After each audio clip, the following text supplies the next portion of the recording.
Hello. What's up tonight, everyone? Welcome. Uh-oh. Wait. Where's chat? Why is chat not on stream? There we go. There's the chat. What's up, everyone? DC Sports, Manomars, Lord Degum, Edramar, Chicken Fajitas, Nightbot, of course, Nell Maven, D Stark. What's going on, everyone? MTG Spotlight, Sean Co, Filthy Casual for Life. Good to see ya. Welcome, everyone. It's a Tuesday. Awesome, dude. How are you? Done with school, I think, right? Was today your last day? Steel Wolf, 8 months in a row. 8 months? I think that's our first 8-month resub. So, Steel Wolf, it's the first one I've seen at least.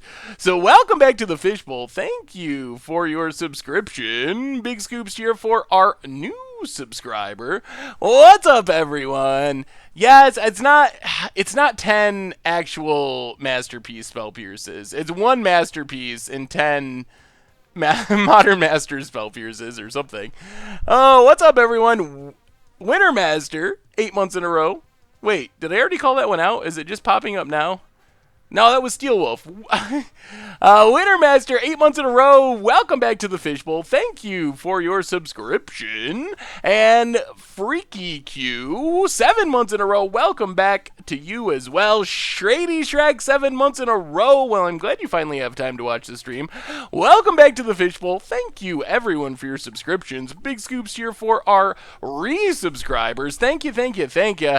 Yeah, so we obviously missed last Thursday. That was not my fault. That was Moto's fault. Moto was falling apart last Thursday, so we couldn't stream.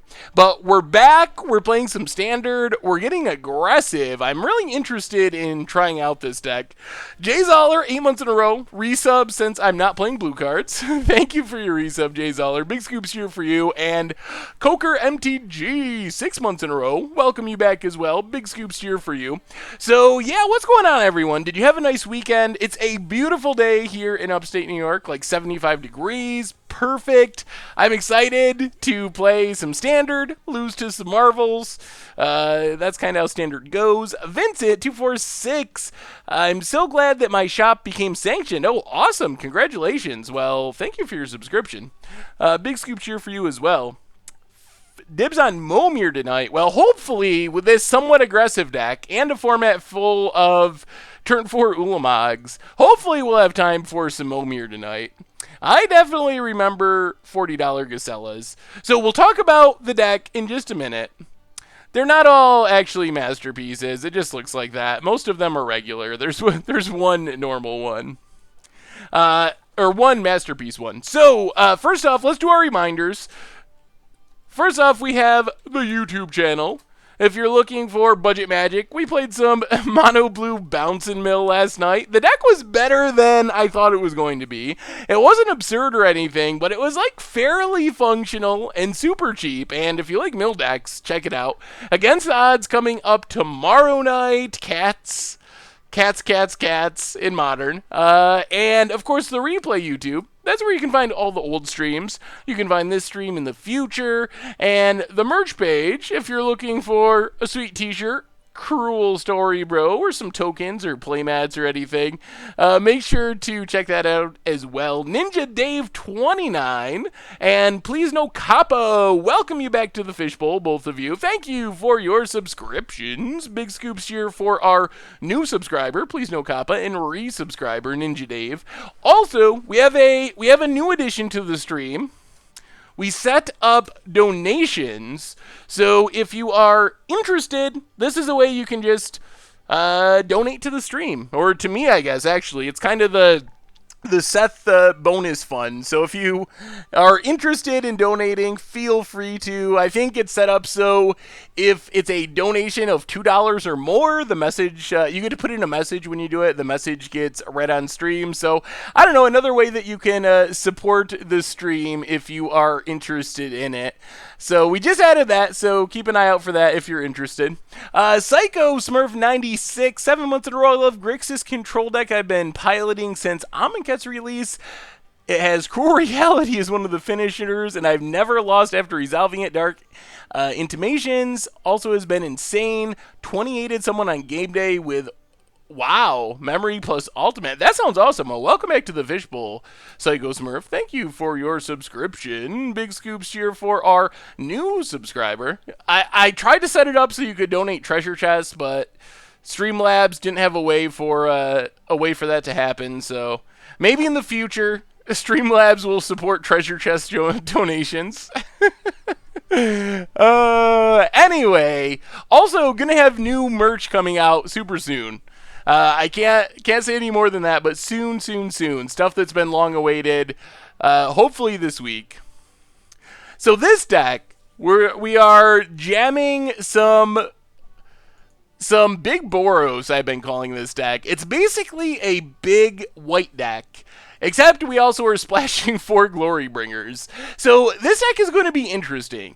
I think that this deck has a lot of raw power. So basically, this is kind of a curve out deck. We don't really have many tricks. We're not really playing too many specific synergies. We're just playing the best stuff up the curve. We got Thraben Inspector, which is actually an absurdly good one drop. It is proven to be insanely good.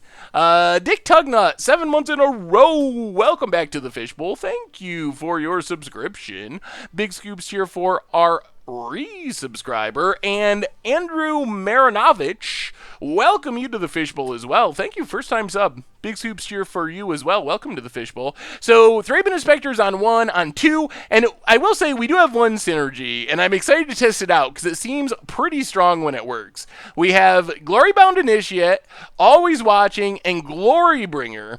And the idea here is, if we get down our Always Watching, on turn 3 hopefully, so kind of the nut curve of this deck would be to Glorybound Initiate on turn 2, and of course we can Exert it, which makes it a 5/5 lifelinker if we have Always Watching. So turn 2 Glorybound Initiate, turn 3 we play an Always Watching. Then when we get to 5 mana, we have the hasty 5/5, thanks to Always Watching. We get to exert our Glorybringer every single turn and just wipe our opponent out. What's up, Stitches?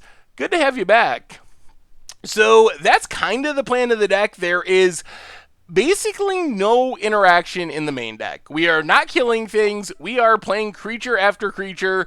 Really, I mean, I guess we have Cast Out, so it's a tiny bit of interaction, but we're not interacting in the early game.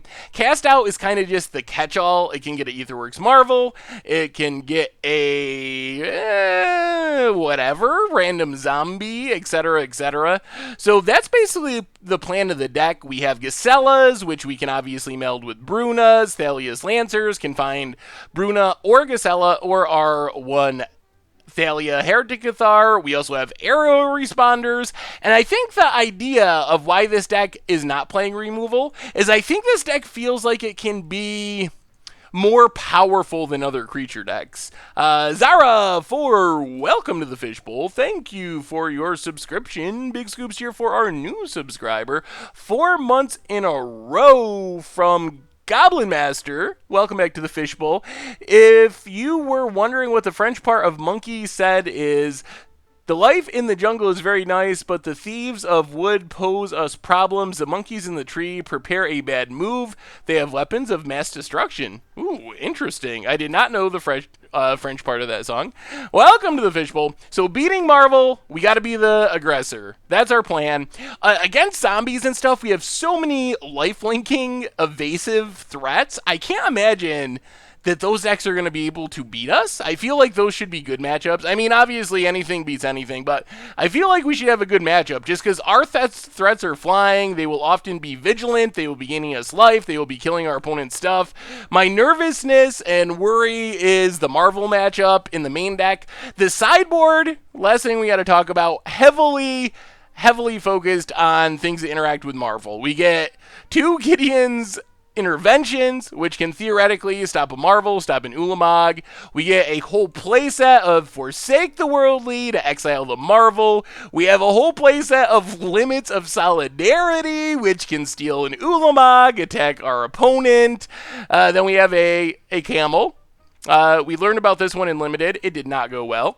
But for some blocking against aggro deck, Stasis Snare can kill an Ulamog after it comes into play, and a couple of Avacins for control matchups. Slammo, welcome to the Fishbowl. Thank you for your subscription. Big scoops cheer for our new subscriber. Declaration Stone, lots of people are saying that. Let's see. Declaration Stone, I have a single copy. All right, I'll put one Declaration Stone in the sideboard. I don't want to get rid of the camel though. That's the whole reason to play the deck. I'm sure it's horrible, but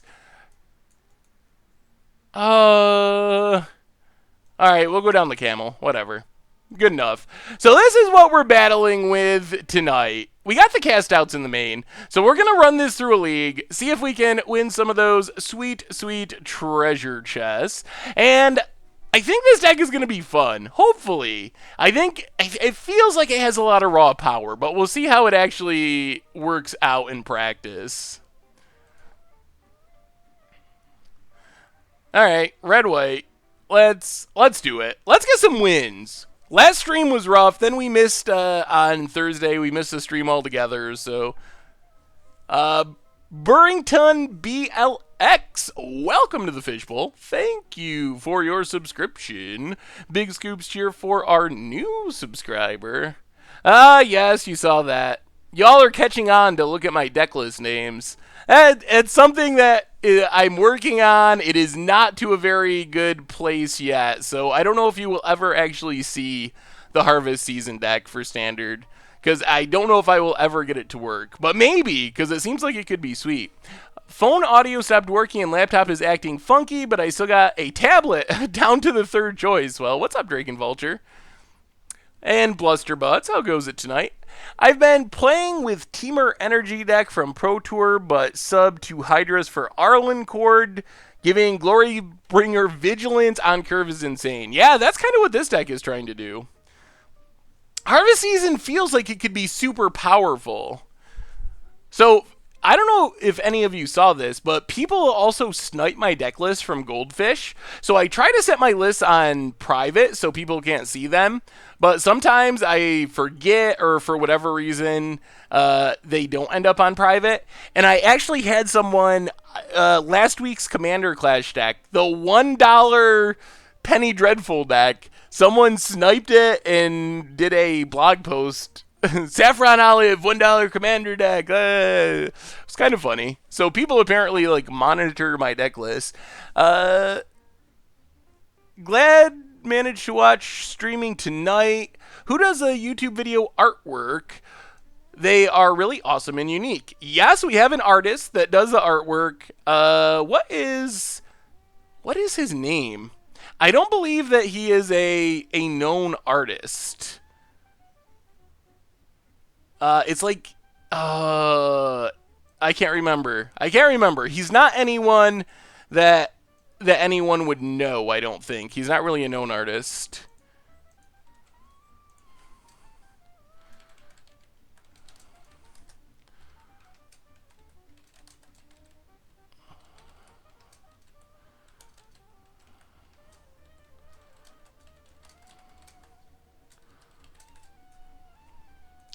Alright, here we are, game 1.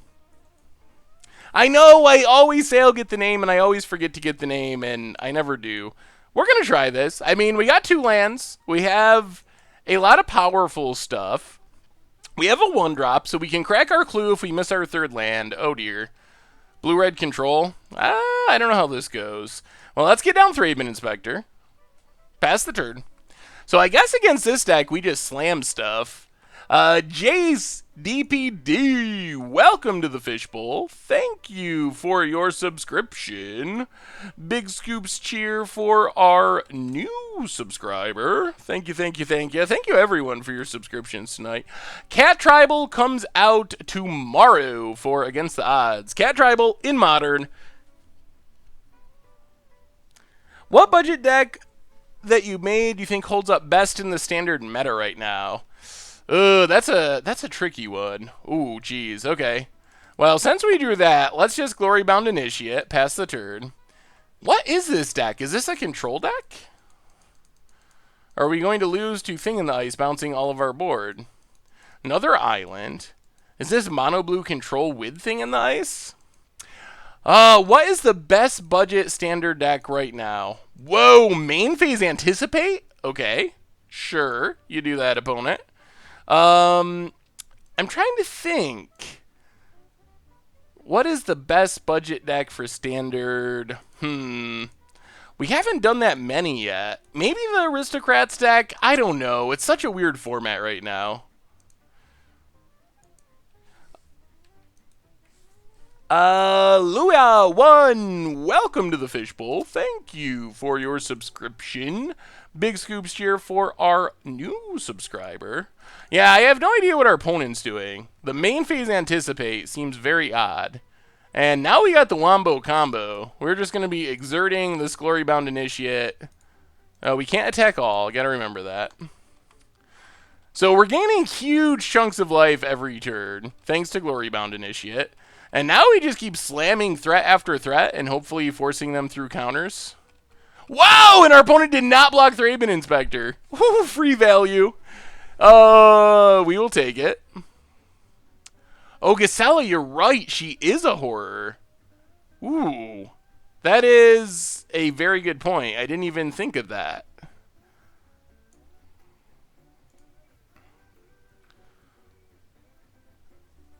Yeah, streaming mode achieved. Thank you for reminding me. Draksha. Opponent passes. We draw land. Well, let's play the land. Go to combat. Does our opponent have engulfed the shore?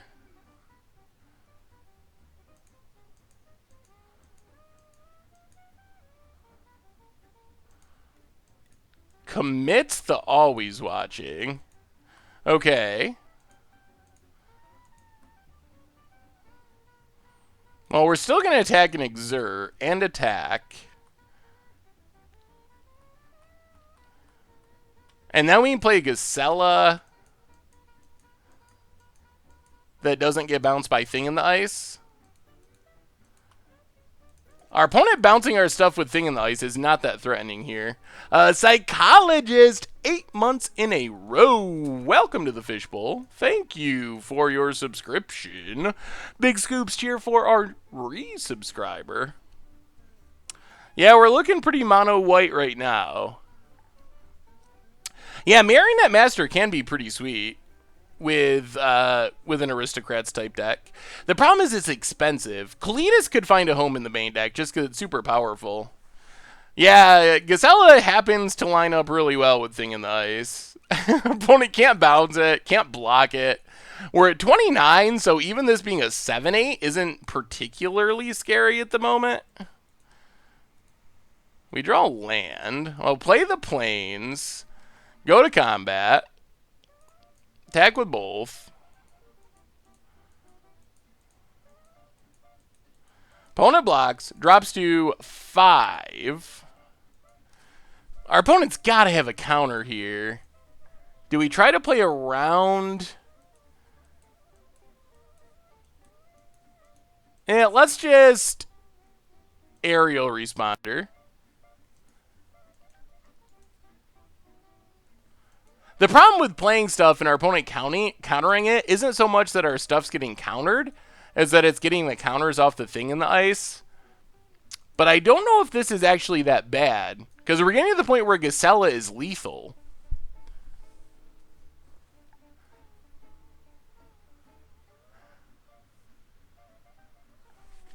Opponent cycles a farmland.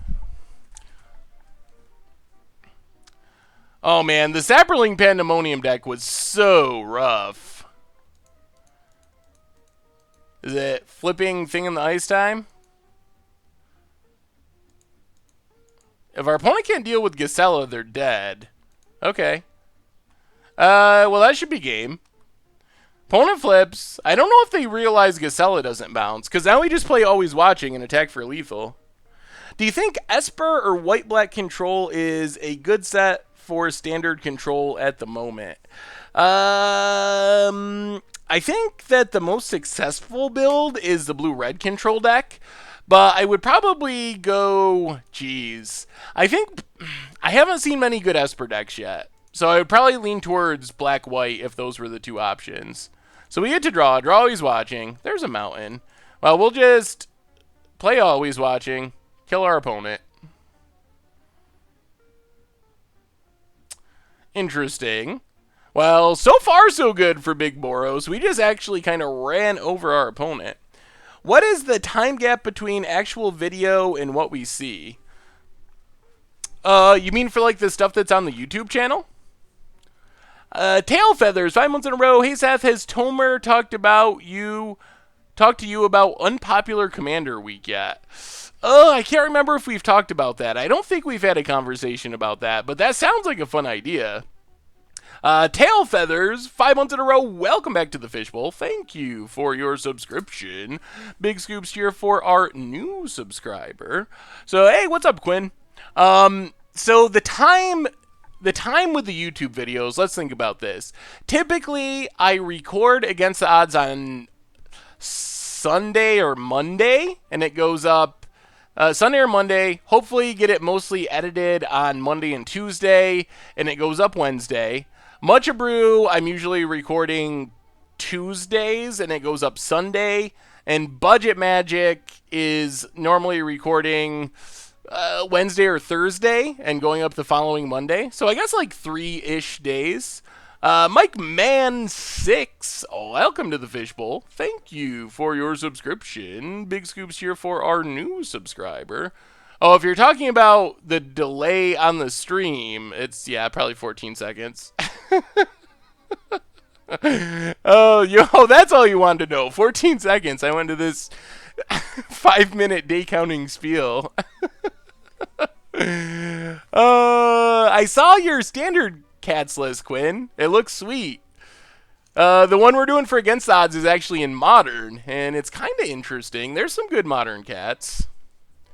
Should I be sideboarding here? Probably the only card I'm really interested in is Avacyn, most likely, as a threat that we can flash in to get around counters. I don't know what we go down, though. Maybe Selfless Spirit is not that great. It doesn't seem like our opponent's going to be killing stuff. They're just, like, annoying us mostly.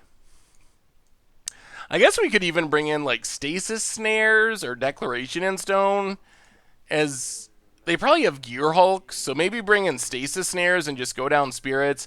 I assume that their removal is Mass Bounce. This does make our curve a little awkward, but actually very expensive. But we'll try it like this.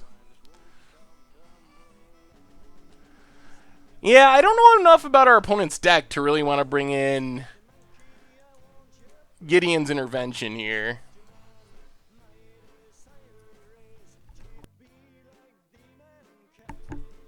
Yeah, I think Glorybringer is fine just to beat down. And it does kill Thing in the Ice.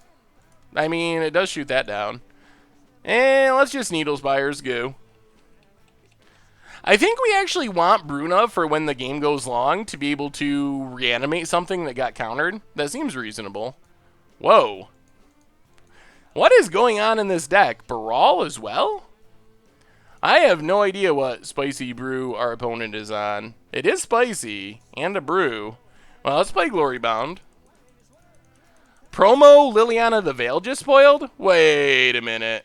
Really?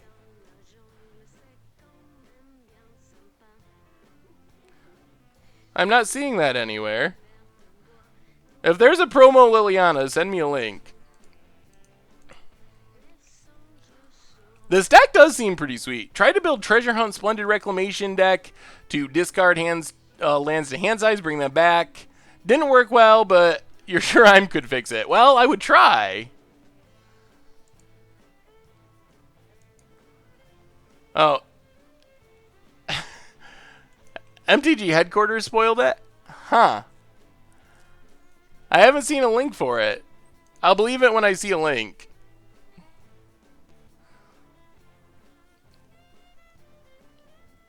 I tried a Shadow of the Grave Fateful Showdown deck, but I usually my deck with, so I didn't think the combo really worked. Opponent sticking to the main phase Anticipate plan.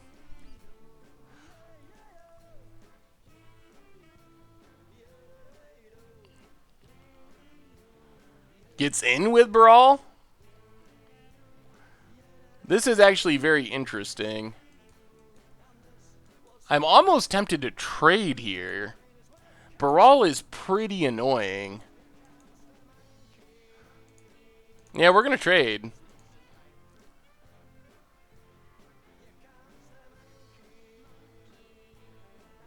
This might mean our opponent has another Brawl in hand and we're going to look foolish, but... okay. Man, they have every card draw spell in Standard. Maybe they don't even have many counters. It's just mono card draw spells. They're going to have a hard time beating Needle Spires, I think, with Always Watching Out. That's a hard card for decks to interact with.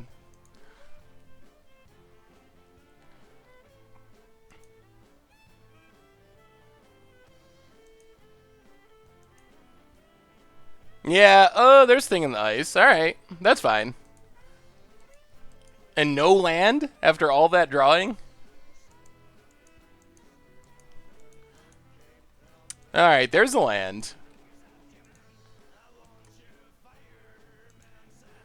Well, play the Plains, play Thraben Inspector, get a clue, and let's just pass. Yeah, I have no idea what our opponent's deck is. Alright, thank you, Slimmer Shady. You can stop posting the link now. I can't really watch a YouTube video while I'm streaming, but... When do you think's the best time to buy a playset, a Gideon of the Trials?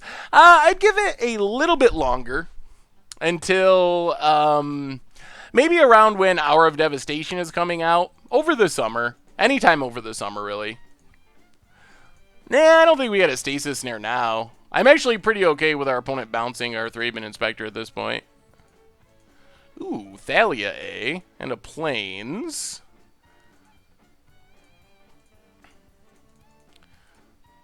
Yeah, let's just Needle Spires. Our opponent can't Gear Hulk yet.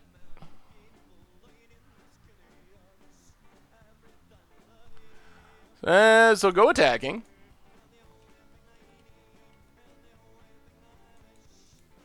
The only thing that really would punish us would be Engulf the Shore.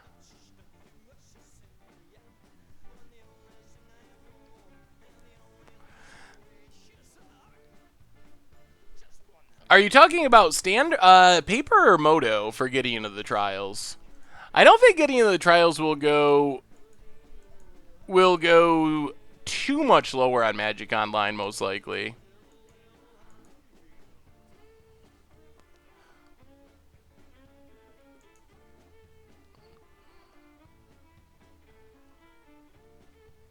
Why did you get banned from this chat last time? I have no idea, Shady.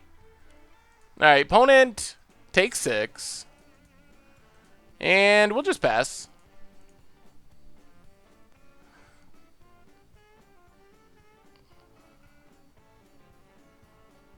Our price is going to tank with the early redemption. Seems like a definite possibility.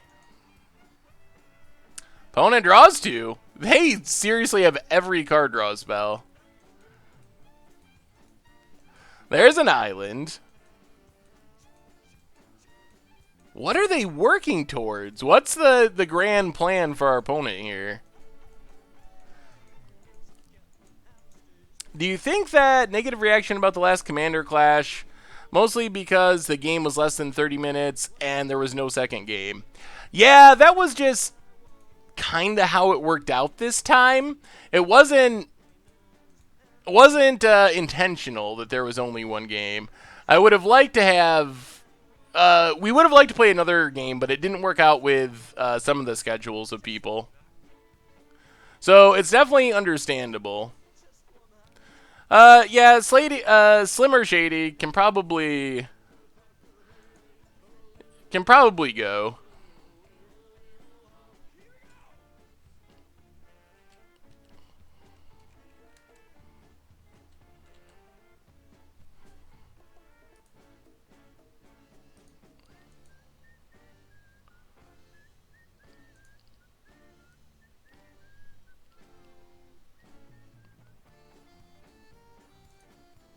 Yeah, I think we figured out why Slimmer Shady was banned last time. Alright, opponent cycles. Yup. I think he's been banned again if I did that properly. Alright, we're just going to get rid of this.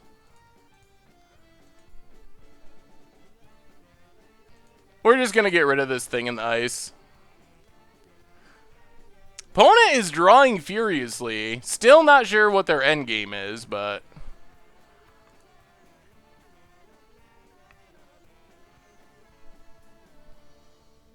I do not have Instagram.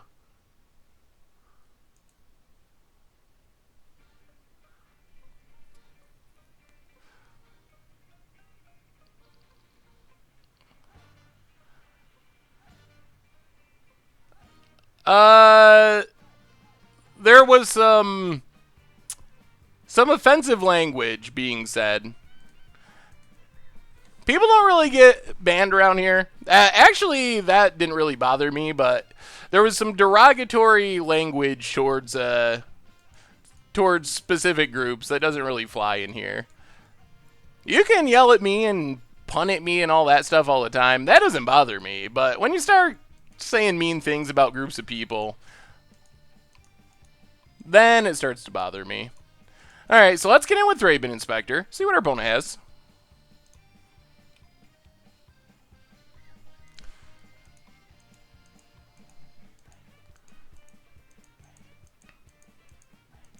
What's the Renegade Rallier deck coming up? I don't know. I haven't made a Renegade Rallier deck yet. Is that Gear Hulk time? There's Gear Hulk. Gonna flashback some card draw spell, I'm sure. I feel like we're winning. So let's cast out, get rid of the Gear Hulk.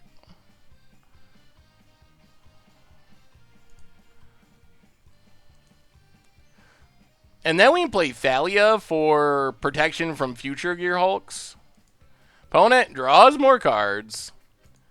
This matchup is a bit annoying. At least our opponent doesn't seem to be that counter heavy. They're just like mono card draw, but not mono counters.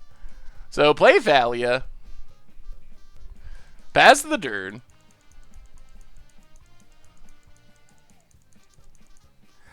Hey, thank you, Sam.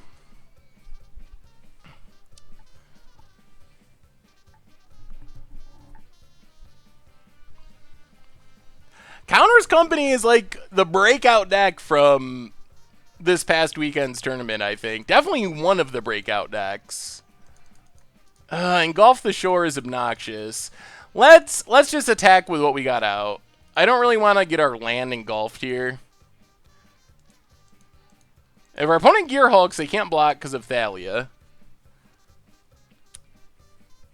There's Engulf. Yep. Well... how do we rebuild? Replay Thraben Inspector.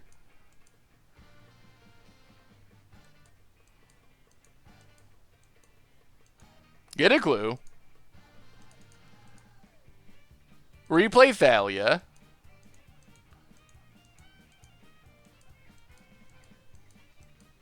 Is our opponent going up to Ulamog? Ulamog could be pretty bad. There's Essence Scatter. Play Aerial Responder.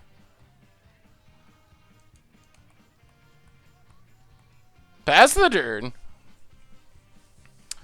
Against Odds Immortal Coil, we kind of did that for the holiday special like a year ago, but we could do it again. That deck was really bad.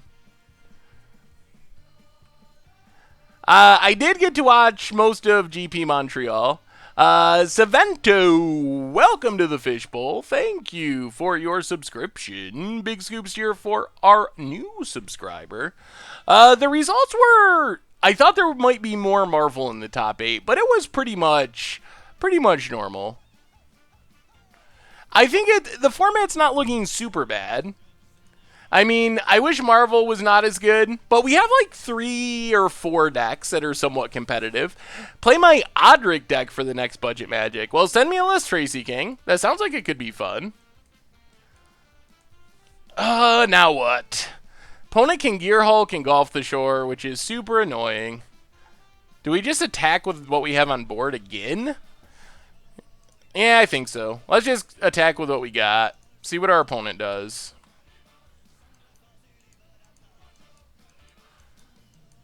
Little worried about Ulamog next turn. Although we might be able to... Is this Gear Hulk? This deck is so obnoxious. Blue-white token embalm. You can email me at saffronolive@mtggoldfish.com. You can also send me links on Twitter. Blue-white embalm. That actually looks pretty sweet. Angel of Invention. Even Wind Guide. Temet. 2 of. Good choice for a legendary. Got some ways to get things in the graveyard. That looks fun. It looks like a fun budget-friendly deck.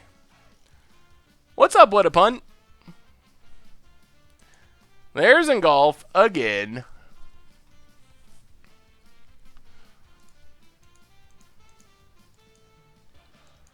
Engulfs everything. Well, play the land. Replay Thraben Inspector. Get a clue. Replay Aerial Responder. Play Gasella. Pass the turn. Come on, no Ulamog. Can we win through an Ulamog here? Maybe, but probably not. I wonder what our opponent would hit. They could hit the enchantments to get their creatures back. Crime and Stereo, 5 months in a row. Welcome to the Fishbowl. Thank you for your subscription. Big scoops cheer for our new resubscriber. Opponent cycles, so no Ulamog. Do you think that black, white, green, white, or Abzan tokens are competitive decks in Standard? I think they're like tier 2 or tier 3, but I think they're competitive on a lower level, but not tier 1. Where are we supposed to submit Commander Clash decks for Commander Clash? You can put them in the comments of the article. We will get them there. You can also put them on the YouTube comments. Either of those ways works. I'm surprised you didn't make the Unspeakable deck for Against the Odds when Mind Verse might happen. What is our opponent doing? I am so confused. Pull X1? Main phase to get with 4 counters on Thing in the Ice? I know what deck our opponent's playing, but the way they are playing it is blowing my mind. Why do you pull X1? I'm so amazingly confused. Our opponent pretty clearly has a counter. They do not have Engulf the Shore.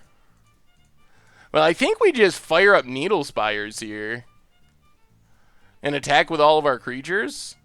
Opponent can't Engulf. This means they can't counter our Glorybringer. Wow! Okay.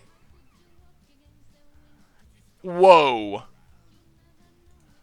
Well, let's crack a clue.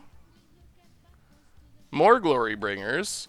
Well, attack with everything. Nicole Bolas 1818. 5 months in a row. Welcome back to the Fishbowl. Thank you for your subscription. Big scoops here for our new subscriber.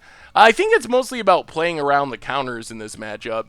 Yeah, let me look at your deck. What is? Let's see.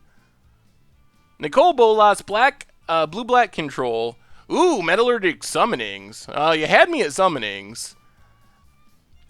I would look at the list that Shaheen Sarani played at the tournament last weekend and get some tips from there, but it looks sweet, and Metallurgic Summonings is sweet. I'm not sure what our opponent's doing exactly. What was the punt? Do you think that Magic should be a series of movies or shared universe of TV shows? I don't know. Personally, I would probably like TV shows better. I don't really have a lot of faith in the Magic movie being good. What's up, that nerd? Hey, it's Alana. Opponent, Torrentials. Pretty sure we just win next turn.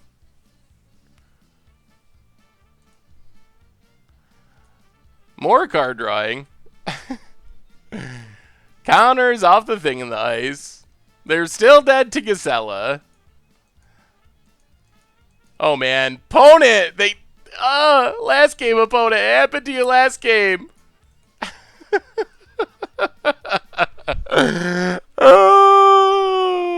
Let me see, Psycho Smurf. Our opponent just is not getting this Gisela being a horror thing. Ooh. Grixis control planeswalkers. So many sweet one-ofs. Commit to memory. Cruel reality. That deck looks like a lot of fun, the Grixis control deck. Yeah, Lana comes in and gets banned just about every stream.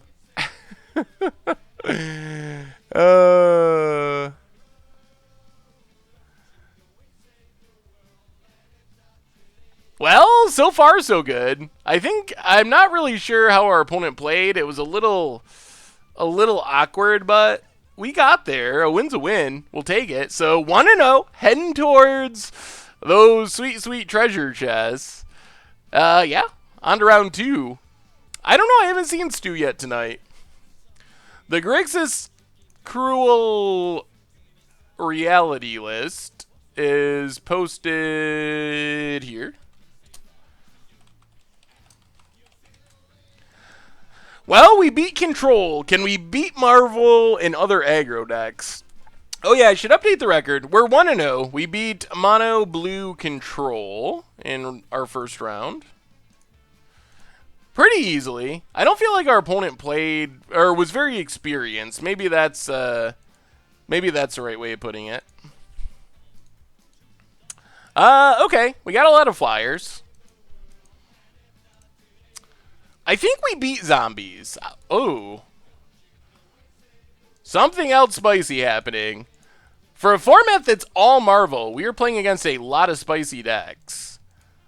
So this is like blue, red, or Grixis Improvise, probably. Well, play the Plains. Play Selfless Spirit.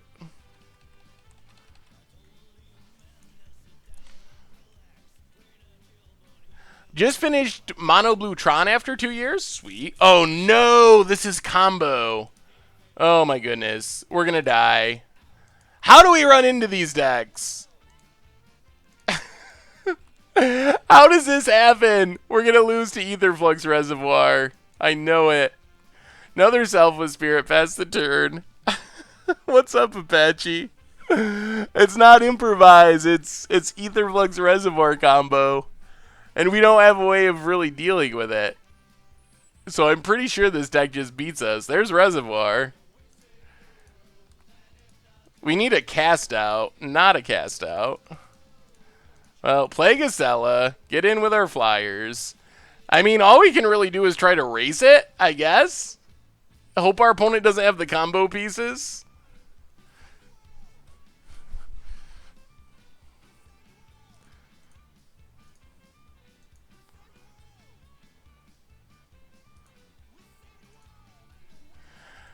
Glintness Crane for our opponent. Yeah, I don't think this is a good matchup for us. Reservoir is definitely powerful. I think it picks up on a lot of Marvel hate, which makes it a little risky. A lot of people are like accidentally sideboarded for you. Oh, there's Inspiring Statuary. That's not good. Now we're to the point where if our opponent finds Paradoxical Outcome, we pretty much just lose. Can we do Tribal Tuesdays or Thursdays? I've always been interested in Tribal. For the stream, Mr. Nubbles, or like for a deck tech or something? We do not have Bioforce, but we do have some Artifact Destruction. What do I like to cast out there? Well, that's attack with everything.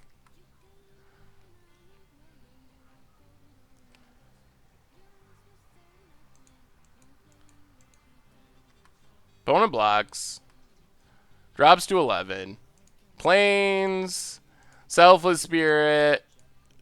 Aerial responder. Pass the turn. Do I think that red-white humans with glory... What do I think of red-white humans with glory in the main? I mean, it's okay. It struggles with Marvel. That's the problem with all those style of decks. I've been playing Mardu vehicles since Kaladesh Standard Showdown, where in my league lately felt the deck has been bullied out of the format.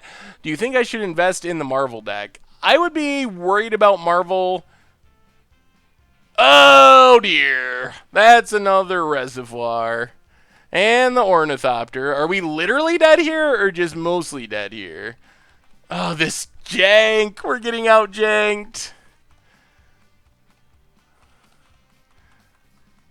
Well, if our opponent has 0 actual cards and whiffs on Crane, statuary, they got something. It's reverse engineer. Well,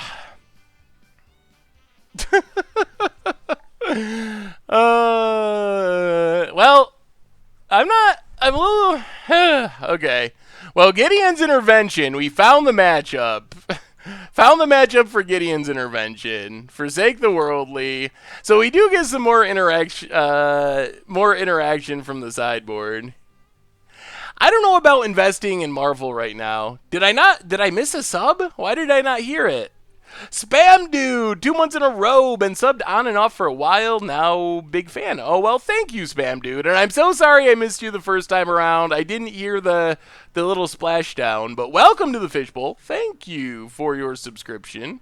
Big scoops here for our new subscriber. Oh, I grabbed Stasis Snare, you're right. Good call, good call. That's supposed to be the other intervention. What are we going down in this matchup? If we ever meld, I don't think our opponent can win. This is another matchup where Selfless Spirit seems to do pretty much nothing. Thalia seems pretty bad.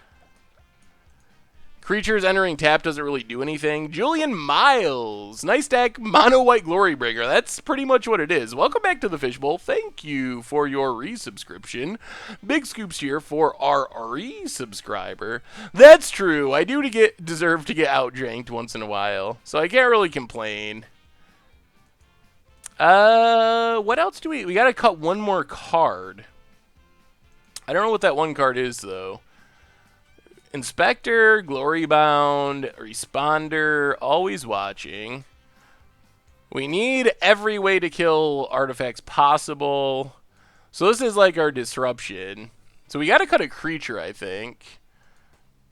We don't have a Stasis Snare in the deck. I don't think we want Stasis Snare in the deck. You think the Thalia's worth it in this matchup? I might just cut something expensive, like Glorybringer. I guess killing their creatures isn't that bad. Maybe we just cut the Lancers. Yeah, we'll just cut Lancers. It only gets Gazella and Bruna, so I think that's fine. Let's try it like that. Yeah, Wear Tear would be insane, but it's not actually in Standard.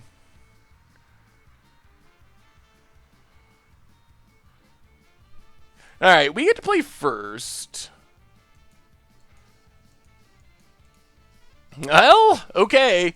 We have some removal. We do need to draw lands, but we have multiple ways to kill Aetherflux Reservoir, which seems pretty key.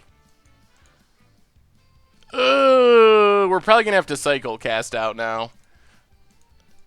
I did want to keep the Cast Out, but we got to cycle it. We got to hit our land drops. There's a Plains. Play the Plains, and always watching.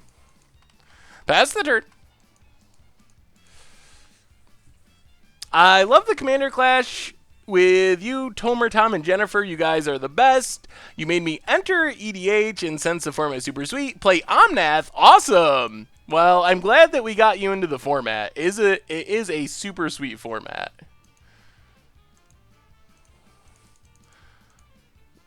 We're just going to get down a threat. Next turn, we might have to Forsake. We don't have red mana for these Glorybringers yet anyway. Here's your budget green-white buff buddies. Ooh. Green-white humans. There's Ornithopter. Neglected Heirloom. Sweet. Sigarda's Aid. That's a spicy humans list. I like it. Am I thinking about going to HasCon? Maybe. Man, a mountain here would be great. Well, let's play Thraben Inspector. Get in with Gisela. We're going to be conservative and leave up this Forsake the World, Lee, instead of playing Always Watching.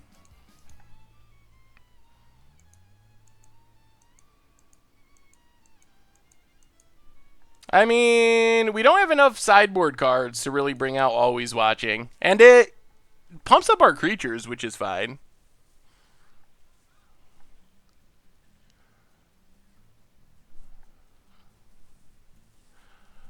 Opponent in the tank. I don't feel like we're in horrible shape here.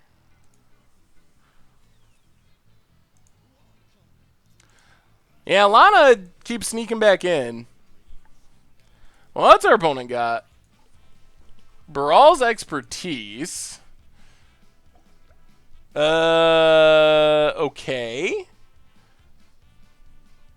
Another Inspiring Statuary.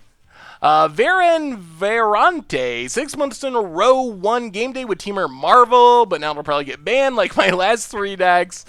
Yes, that is a outside possibility. But welcome back to the Fishbowl, and congrats on your game day win.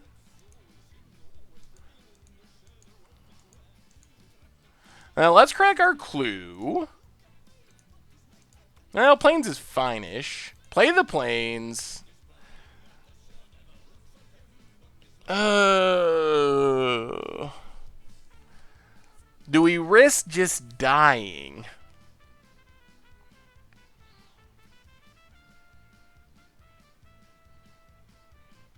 We do want threats down.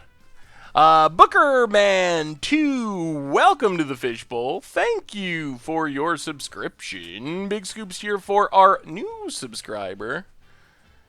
Yeah, Alana always pops in, then gets banned, then sneaks back in.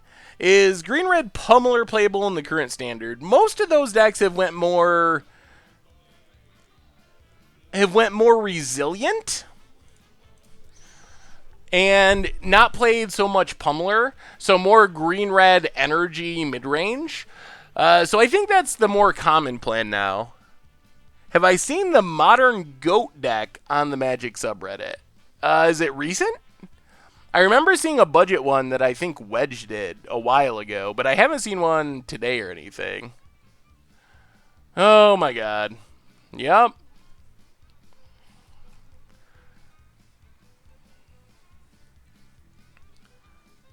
This is not good. Not good. There's the Ornithopter.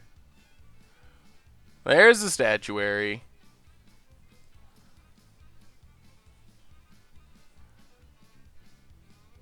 There's a Glint Nescrade. Can we just not beat this deck? Is this just like a impossible matchup for us to win? No, I haven't seen the Goat deck yet, if it's recent. Opponent whiffs with the Crane. Renegade map. Renegade map. Oh, man. Well, oh, geez, we're so close. The Meld would just win us the game.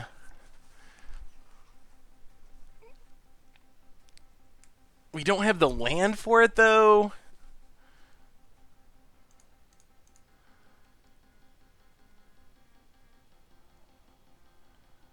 Well, I guess we just Aerial Responder. Pass the turn. At this point, we gotta leave up Forsake the Worldly. Yeah, I mean, this isn't really a matchup that we expect to run into often, so I don't know if it's really worth dedicating sideboard cards to it, but this feels like a really difficult matchup to win.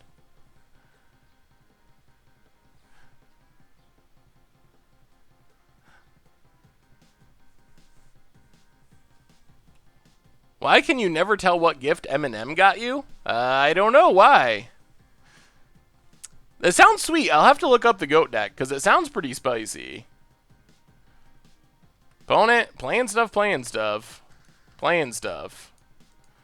Playing stuff.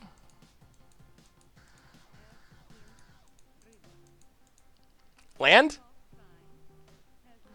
Glorybound Initiate. Well, let's go attacking.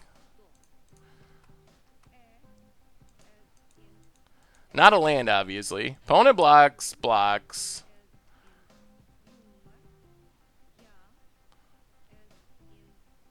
Are they really just going to bounce everything? Well,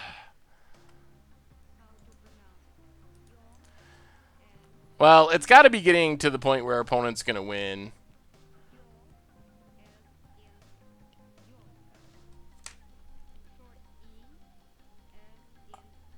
I want to Gisela so bad. Can we win by not casting Gisela here is the question. We might just have to go shields down at this point.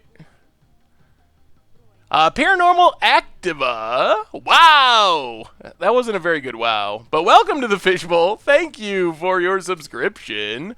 Big scoops here for our new subscriber. Well, they got 19 cards in hand, so there's a pretty good chance that they have it.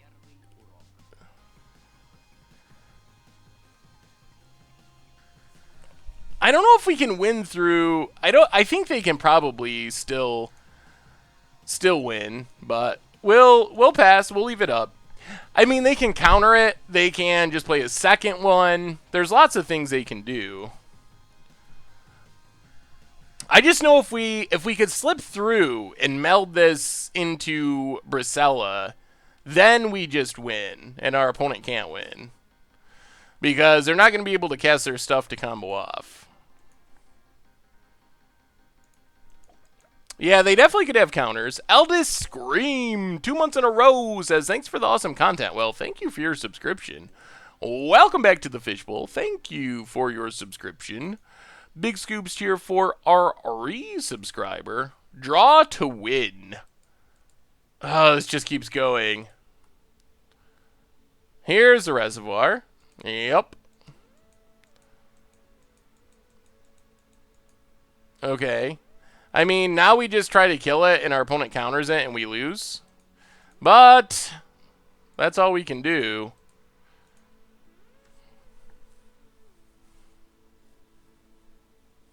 And there's the counter, and that's the game. Oh, this matchup is so bad. Yep. Cast it, cast it, cast it.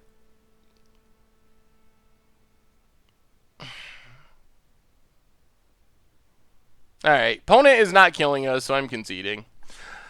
Oh my god. Well, there's no way we're going to win that matchup.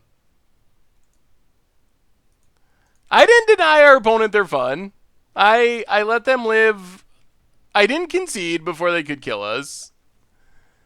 Schnapp, 6 months in a row. Welcome to the Fishbowl. Thank you for your subscription. Big scoops cheer for our re-subscriber. So we learned that there's no way that this deck is going to beat that deck. Which is fine because that deck is not going to beat Marvel, so it's not a deck that you're going to really run into. Maybe once out of every few hundred matches. So I don't think that it's a real concern.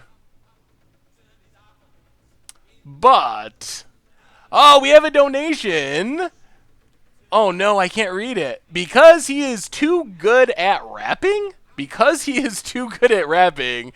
Samra Dancer, oh, thank you. Our first ever donation. I have no idea what that message means, but thank you, thank you, thank you. What am I getting a punt for? I'm so confused. I'm confused by the donation message. I'm confused by the punt. All right, 30-second commercial break. We haven't done one yet tonight. We'll be back for round 3 in 30 seconds.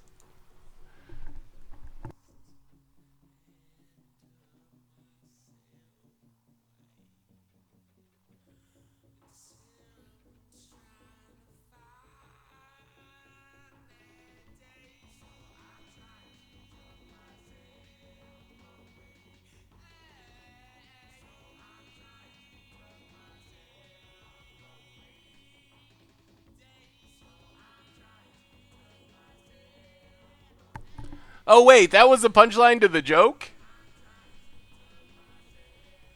Wait. Oh, my goodness. So that's the punchline of the joke. You might have to donate again so I can remember. Draw to win. Notion Thief, Serum Visions, Boomerangs. Oh, that deck looks super annoying to play against. Anything with Eye of Nowhere and Boomerang. Looks really fun. Looks like a fun against the odds style deck. Looks like it would make opponents miserable. So I like it for that. Oh, the punt line. Oh, my. I'm so lost right now. Oh.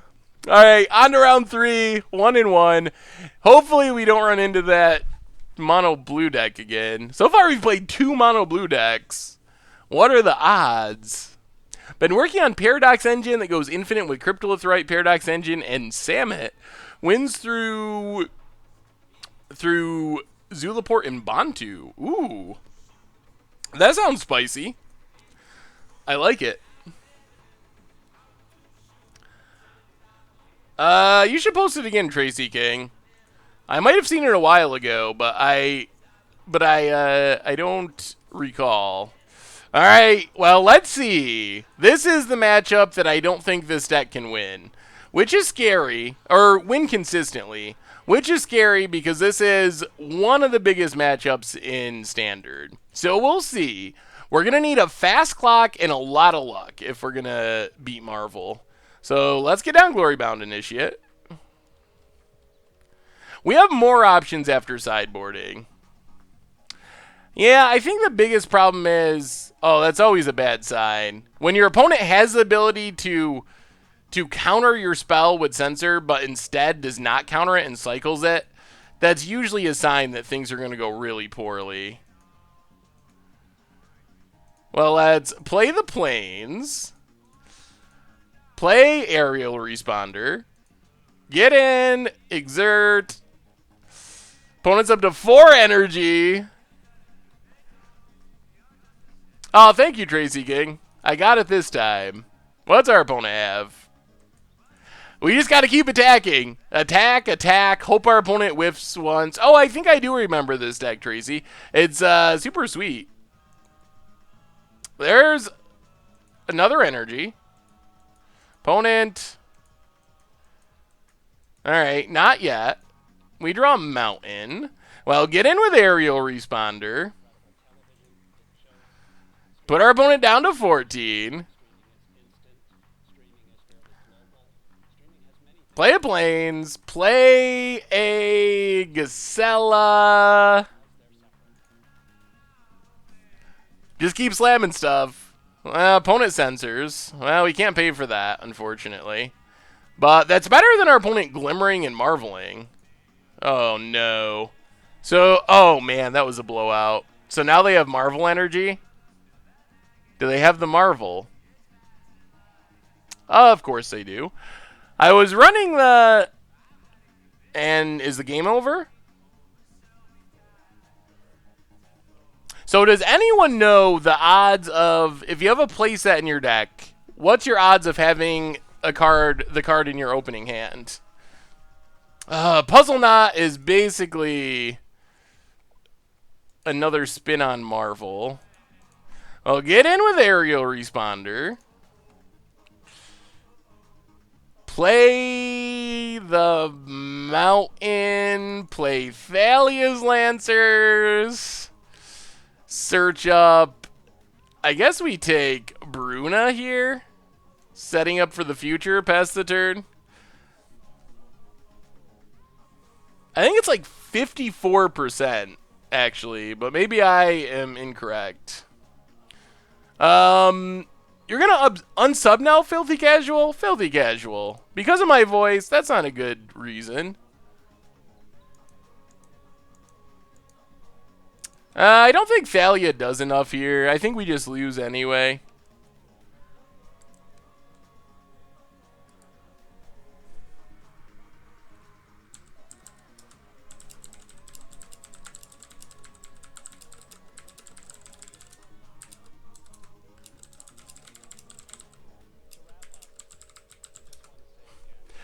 Oh, and apparently we had a donation that I couldn't even see. I don't know. I got to get the volume up or something on the donations because apparently I missed one. But it came from Nelrum, $5, and the message was punt line. Sorry for missing that. I got to mess around in Streamlabs and get the volume up or something. I should be able to hear the sound effect when it happens, but I'm not really hearing the sound effect at the moment over my voice and the music.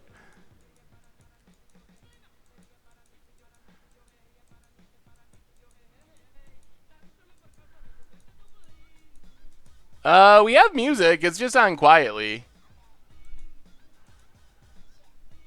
Well, Pony has another Marvel spin set up. Let's go attacking. See what horrible fate befalls us. They have multiple Marvel spins set up. Spins a Marvel. There's the Ulamog. And I believe that's the game. Gets rid of our lands. Yeah, I mean, we'll play it out, but there's no winning from here. This is the problem with the deck. What do I think's better, blue-red control or blue-black control? Probably blue-red control. Yeah, I just don't think Marvel is a good matchup. Definitely not a good matchup main deck. We have some cards in the sideboard that are designed to fight against Marvel. Whether or not that's enough to make the matchup good, I don't really know. No, this is the same mic. So the mic doesn't sound clear? Huh. I don't know. What does it sound like? I turned it down a little. Does that help? I don't know. The setup is the same as it usually is, so I don't know why it would sound different.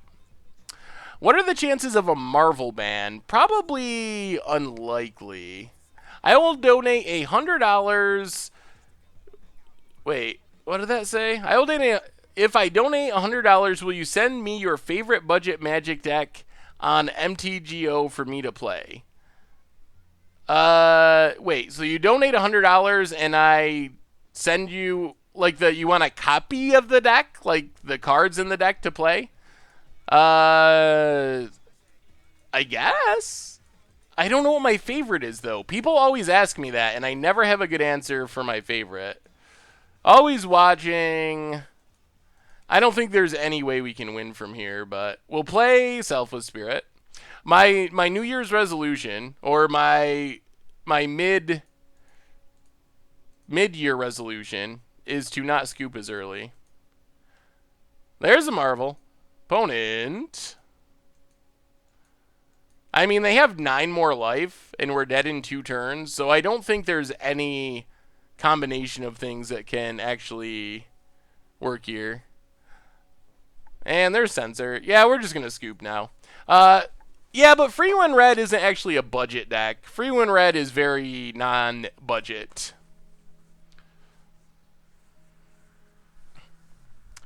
Yeah, I think it's time to scoop. But Free Win Red is my favorite deck. Zombie Hunt is a pretty fun budget deck. It's not very competitive, but it is very fun. There's a Declaration in Stone in the sideboard. There wasn't originally, but people made me slide it in at the last second, which is probably a good idea. So we have a bunch of stuff that's actually a ton of stuff that's designed to fight against this deck. I don't know. I have no idea how we're bringing all this stuff in. I don't know what the plan is there. If you want to look at all these cards. Like, how do we sideboard that many cards in? The other thing is, I don't know how practical it is that this deck is going to win post Ulamog anyway. Like, maybe if the board is clear and we steal it and hit them with it, maybe there's a way that can work, but that seems kind of like a long shot. Seismic Swans is really fun, too.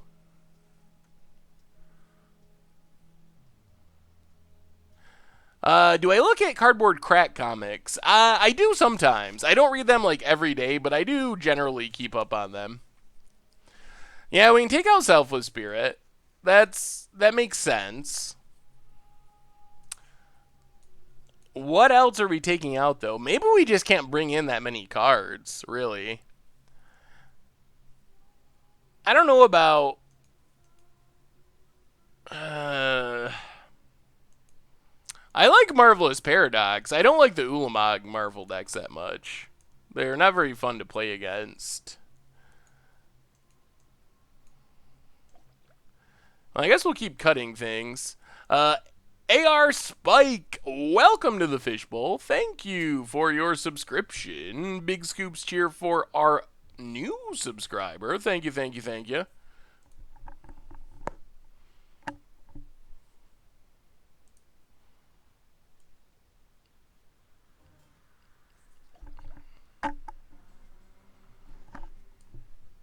And Mac Daddy, 3 months in a row. Welcome back to the Fishbowl. Thank you for your subscription. Big scoops cheer for our new subscriber. I don't think we can actually bring in that many cards. There's just no way to make them all fit. Because we still got to kill our opponent. We can't be the control deck, because Ulamog's going to beat the control plan.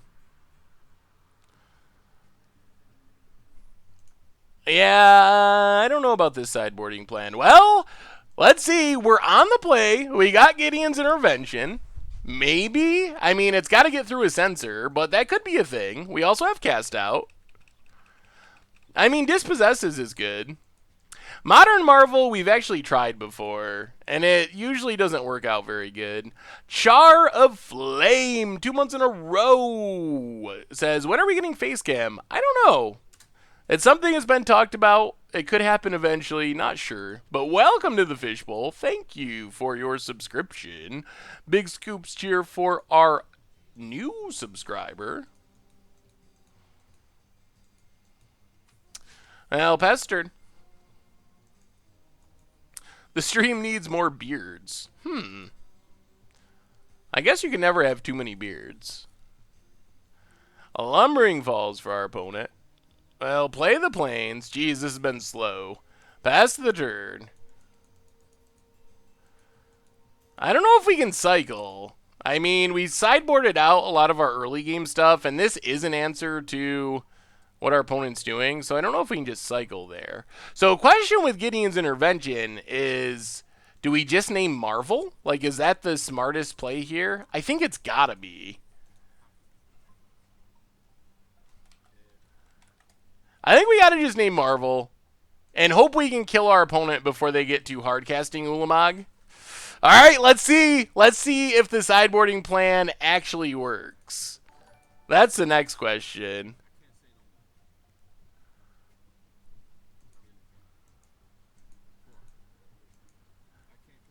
Nelrum, $100. Do the thing. Alright, Nelrum, I didn't know you were serious. Well, send me an email. Thank you so much. Send me an email with your information. I can't give you the deck right now while we're live on stream, but I will get you a copy of my favorite budget Magic deck and send it to you. Well, thank you. I had no idea. Now I actually got to decide. Now I actually got to decide what my favorite deck is. Oh, is that Nelrum right there? Uh-oh. Nelrum is always serious. All right, Nelrum. I will... Hang on. I added you as a buddy, so I got your information. All right, opponent gets in. I can't build and get the cards for a deck right now on stream, but I will definitely do it. And thank you. Well, that's our opponent have. Taps on taps. Red Source would be sweet here for our Glorybringer to start shooting stuff down. There's Whirler Virtuoso. Also annoying. Opponent passes. Triple Glorybringer. No second Red Source. Oh, well, thank you, Nelrum. And I definitely will do it. Now I just gotta decide on a deck? I don't know what to do. Do you do you have a format you prefer, Nelrum? Would you rather have a modern or standard deck? Thraben Raven, welcome to the Fishbowl. Thank you for your subscription. Big scoops cheer for our new subscriber. Thank you, thank you, thank you. Mono Blue Mill. Man, against the odds, Mono Blue Mill was so bad. This deck, it feels a bit like Copycat in the sense that... Oh, really? Is this deck skimping on red sources? Because this feels really miserable. I guess we gotta just name Rogue Refiner so it can't damage us, or we're just gonna die? We're probably still just gonna die to the tokens from Whirler Virtuoso. Yeah, that was pretty funny that our opponent just snuck right out.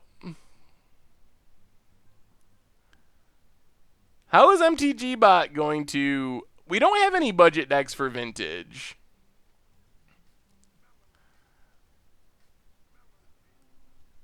Modern or Standard is preferred.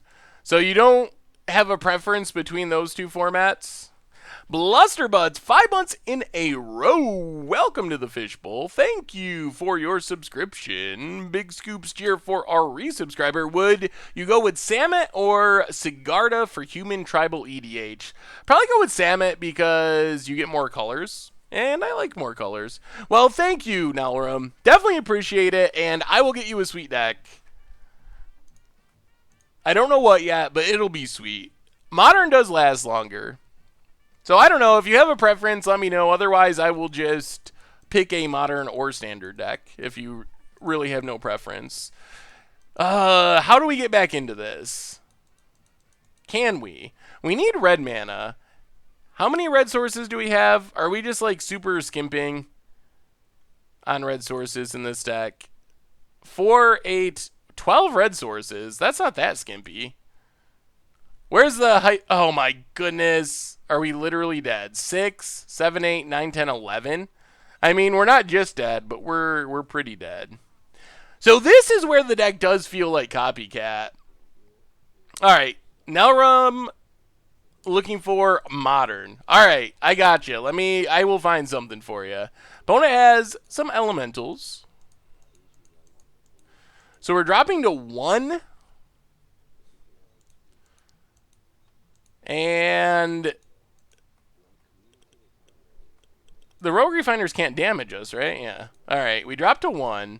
And I don't believe there's a draw in our deck that does anything here. Well, we learned another good lesson. Gideon's Intervention does not beat this deck. Phonicaland, 2 months in a row. Welcome back to the Fishbowl. Thank you for your subscription. Big scoops cheer for our new subscriber. We do get a Glorybringer. It does not matter, and that's the game. Whoo, boy, this deck.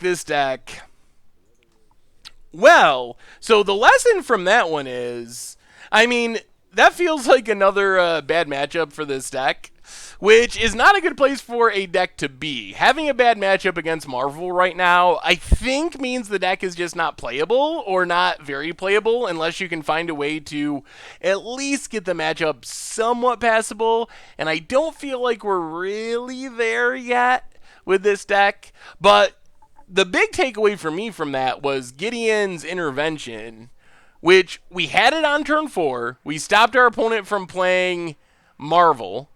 And then we had another copy which didn't do anything. But Intervention, it just did literally nothing.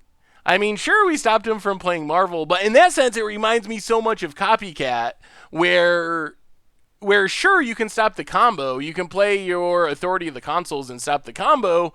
But they're still just going to beat you. Because it's not like Storm or something where if you don't combo off you win. They have lots of ways of still winning even without the combo. So all that to say, Gideon's intervention by itself doesn't seem, based on that match, like enough to beat that deck. So Altering Suns would be an option. All right, this hand looks pretty good. We got a pretty solid curve here.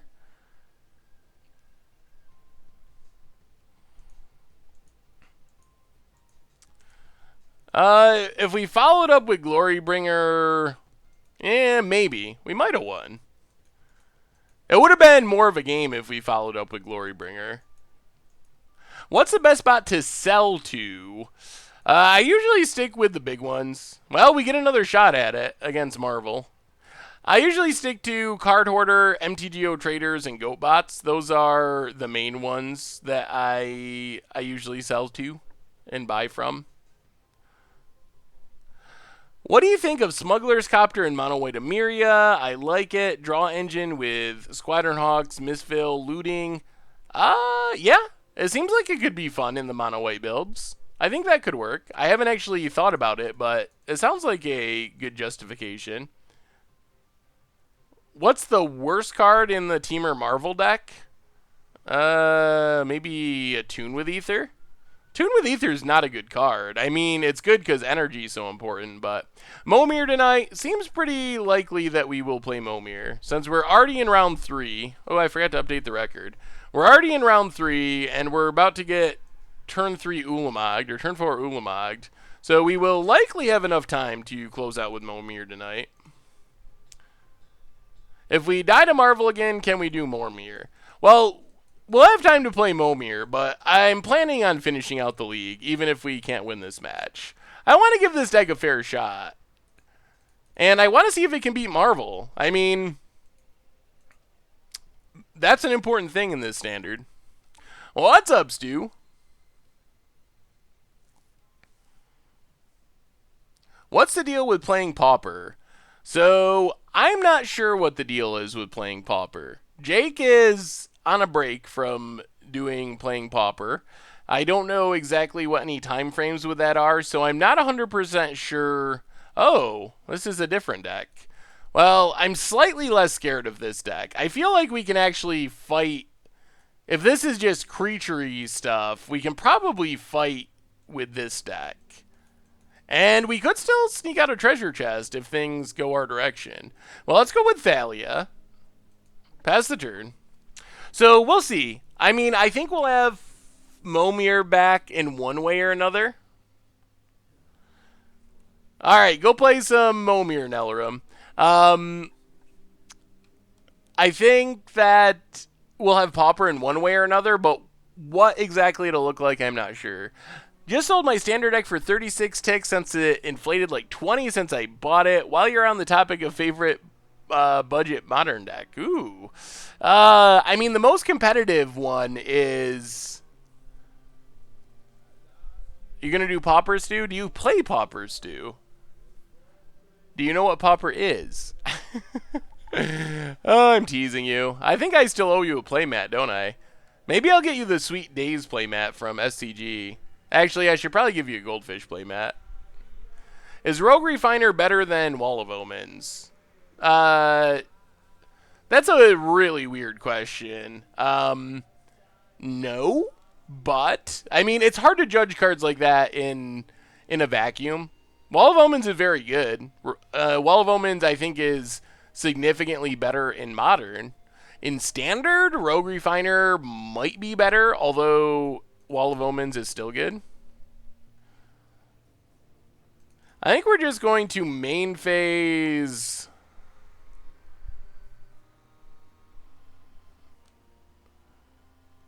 We have to not die to this stuff. There's no window to kill the Bristling Hydra. I'm a Pauper player. Be down to help Jake out. Ooh, sweet. Having trouble abandoning Elder Deep Fiend in my Marvel deck. Having Deep Fiend in Chandra can get weird. That's definitely true. Minkentor5, welcome to the Fishbowl. Thank you for your subscription. Big scoops cheer for our new subscriber. So many messages. I don't know why they're popping up. There we go. Shepherd Wood, 4 months in a row, and Assassin98, welcome to the Fishbowl. Thank you both for your subscriptions. Says, love the stream, keep up the positive attitude and jank. Well, thank you, Shepherd Wood, and I plan to. And thank you again for your sub. Big scoops, cheers, for our new subscribers. I do use hotkeys, some of them, like F2, sometimes F6. I don't know what other ones I would use. Well, if we exert, Bristling Hydra is going to kill it. I don't know if that's worth it. We can't cast out it. We couldn't just kill the Arlen Cord. Might be the smartest play. This is game 1 of match 4. Well, it has 2 counters, though. So I don't think there's a window for that if our opponent plays properly. Because they have 6 energy. So we attack, they spend an energy. We would have to do it there, then they just spend the rest of their energy. So let's just cast out, get rid of Arlen Cord. Use F8 during Commander. Yeah, I think this is the safest play at the moment. Do it now while our opponent's tapped out. They could have counters. That's not impossible. And then we'll pass. And now our opponent can't just keep making this vigilant, which means if they get in, at least we get to start hitting them with Glorybound Initiate and gaining life back. Do you think the Harsh Mender is good enough for Modern, or is the meta not in favor of activating it frequently enough? I think it's good enough for Modern, but I think it's mostly a sideboard card. I think okay. I think it's a sideboard card that you want to use in specific matchups. Like, it's so good against, like, Lantern Control, can be good against stuff like Affinity, but I think you got to use it in its good matchups and not just play it main deck for the most part. What was the sad punt? I didn't punt, did I? I didn't even do anything.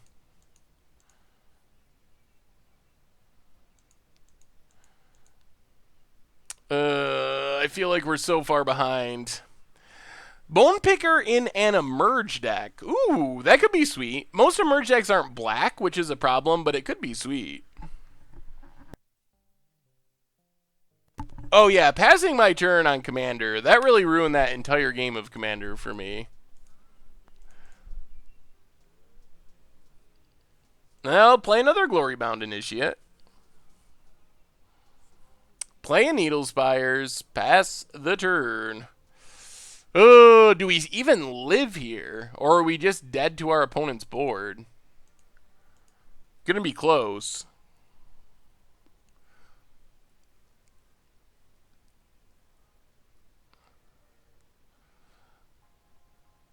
Smallpox was sweet.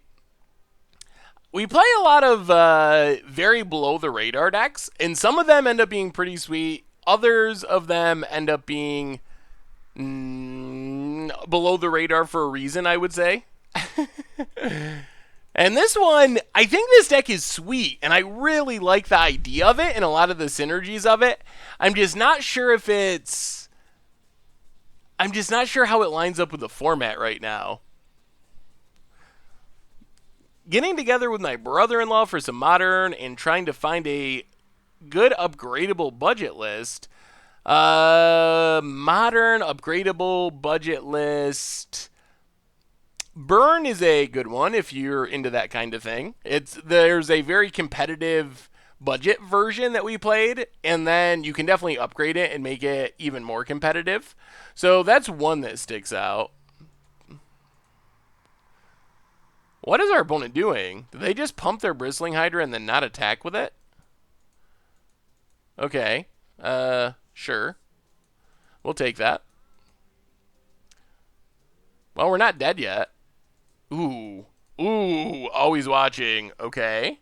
So, play always watching.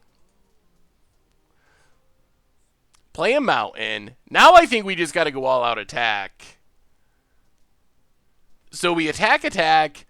Our opponent can, I think, wow, does this, Okay. We might be okay now.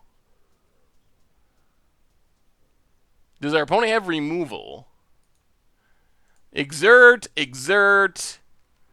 5-3s with lifelink. Are we about to steal this win? It's so good. The synergy with Always Watching and Glorybound Initiate. Even if it's not good enough right now with Marvel, this will be a deck at some point. I am very confident. Like, it's very good. I guess the problem is that Always Watching is going to rotate at the same time as Marvel, so maybe it won't be a deck because of that, but the synergy is powerful enough, and if it wasn't for Marvel, I think this would be very strong. Yeah, they could have like a Blossoming Defense, that's true. But we need to gain this life anyway, and next turn we can Bruna and reanimate whatever dies, which is fine, so we're not really losing much. Our opponent can't just pump it, though. They don't have enough energy. Lukia, welcome to the Fishbowl. Thank you for your subscription. Big scoops cheer for our new subscriber. All right. Opponent blocks. We pass the turn. Up to 19, so we're not in danger of just dying. Opponent's down to 2 cards in hand. How do I feel about red, white, and Jeskai control with Mentor and Thalia, kind of like a hate bear list? In Modern, it probably could be pretty sweet in Modern, red, white, hate bears. But, well, Ulamog rotates, so Marvel isn't technically gone, but with Ulamog rotating, the deck... Yeah, they can't print another Ulamog. It's going to be significantly less scary. Opponent gets in for 5. We take it. Man, if we draw Gisela and get the meld going, that would be pretty sweet. Yeah, I think Westville is just because we have 25 lands, and it gives us something to do when we flood out. Does that combo have a place in Modern? Always Watching in Glorybound? Probably not. Opponent bumps. Oh, Ronas is pretty good. And Ronas. We're down to 10. Well, play Westville Abbey. How do we not die?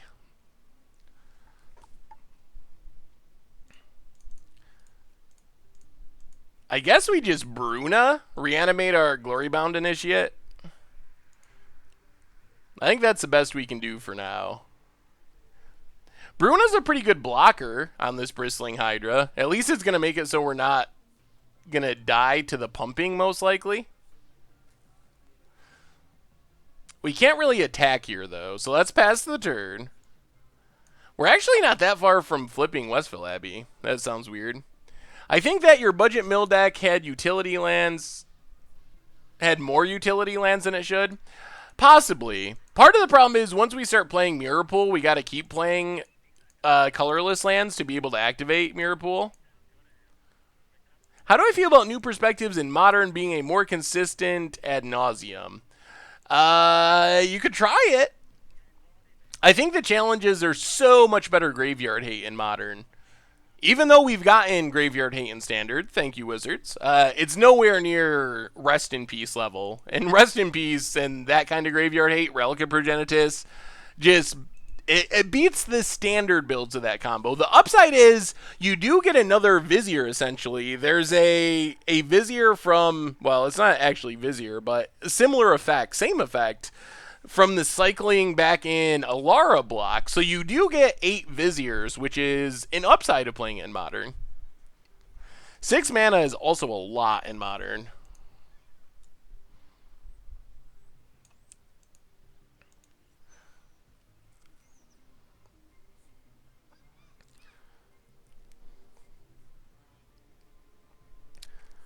So do we just block with Thalia, I guess? I think that's what we got to do. I don't think we can take it. Yeah, let's block with Thalia.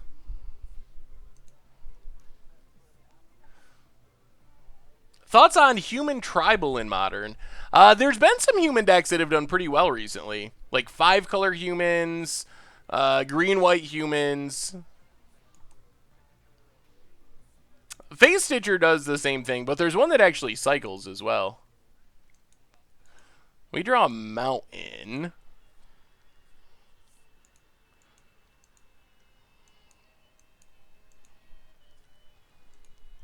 Do we slam our Glory Bounds into this Bristling Hydra?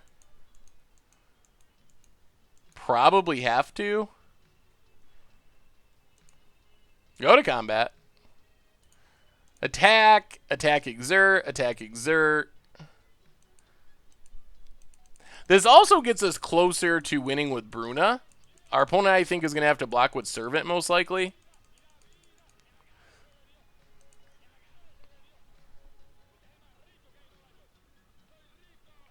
I bought Mono White Humans, got into Modern. It's been so much fun and performs really well. Oh, well, thank you, Anim Ghost. I'm glad you're enjoying it and it's working well for you. If you like aggressive tribal decks, it is pretty solid. What do you think of Quicksmith Rebel Pilly Pala combo? I haven't actually seen that combo. Opponent bumps. Uses all their energy. Drops to 4. So, play another Glory Bound Initiate. Play a mountain. Pass the turn. Alright, opponent's got to kill us, or they got to kill Bruna. Or get a blocker with reach or flying or something.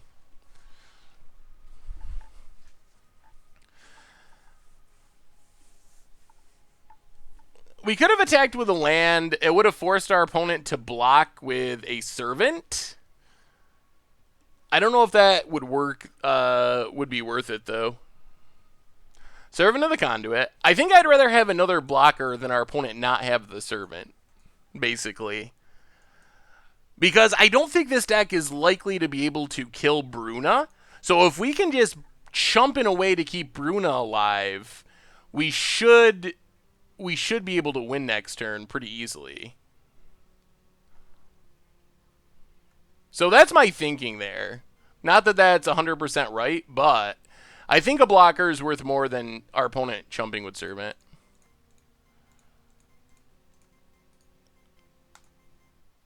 So we'll just make a 1/1 rather than giving up on our Needle Spires. And our goal is going to be to not block with Bruna. So our opponent can't deal damage and then pump spell it or harness lightning it or something.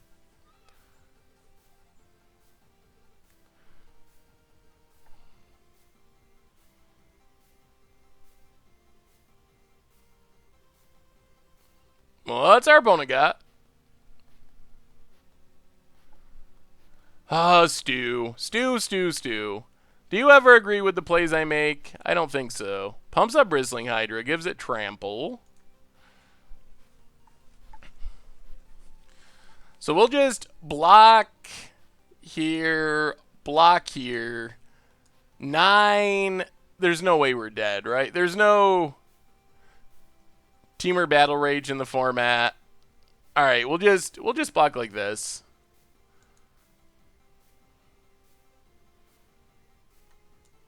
And then Bruna over for victory next turn. Opponent. Yep. Hits us for a bunch. But looks like Bruna is going to come through. Oh, come on. Tell me you can't kill it somehow. That would be sad.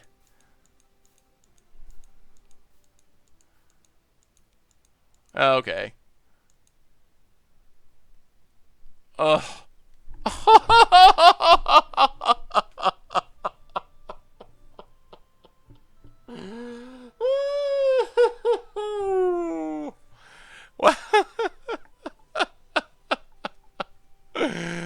Oh, you gotta be kidding. Really? Alright, you got us. You got us.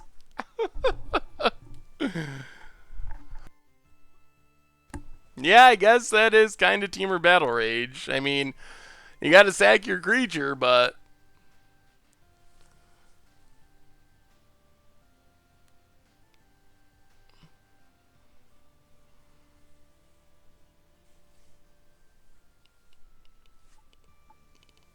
didn't realize that this deck was really playing flings in the main deck. And chumping there felt bad because it had trample, so we're only soaking up 2 damage. But if I had considered that fling was something this deck was playing, then I probably would have chumped. Yeah, we got flung. No, attacking with Needle Spires wouldn't have won the game. I don't think your line would have won the game either. Would it have, Stu?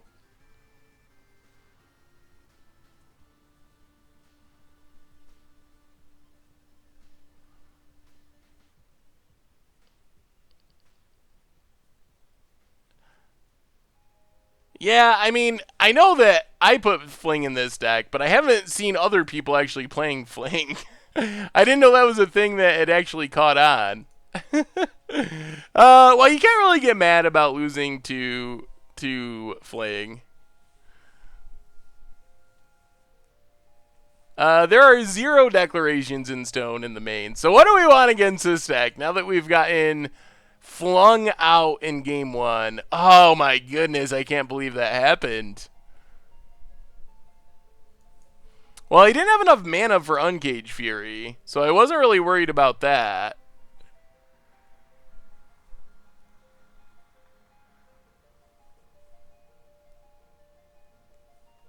Yeah, Fling could be sweet and limited. I guess maybe like Stasis Snares, Avacyn's, go down, Thalia's Lancers, a Selfless Spirit, Aerial Responder. Maybe we'll go 1 Avacyn. Let's try it like that. I bought 42 Land Swan a few days ago. It should arrive soon. Any tips? I mean, if you resolve your 2 combo pieces, you should be able to just win. That's the main challenge of the deck. You just keep hitting your swans until you get enough lands to kill your opponent. Oh boy. Okay, mulligan. Not a good hand, but we'll try it.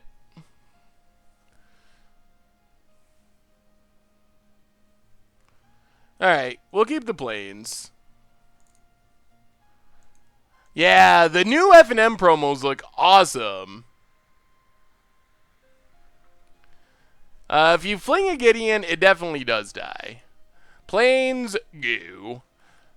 Another thing I've noticed with this deck is we have had a hard time casting Glorybringer. Even with the amount of sources we have for it. We do not very consistently get double red mana. How about 4 fling, 4 insult to injury, sack a 5 power creature on turn 5? 5, 10, yeah? That could work. Well, you'd have to get in the damage too, right? But it still could work. Opponent has the Servant of the Conduit. Delrodis, welcome to the Fishbowl. Thank you for your subscription. Big scoops cheer for our new subscriber. What was the reason that they pushed it back? I'm not 100% sure. Let's just aerial responder. Pass the turn.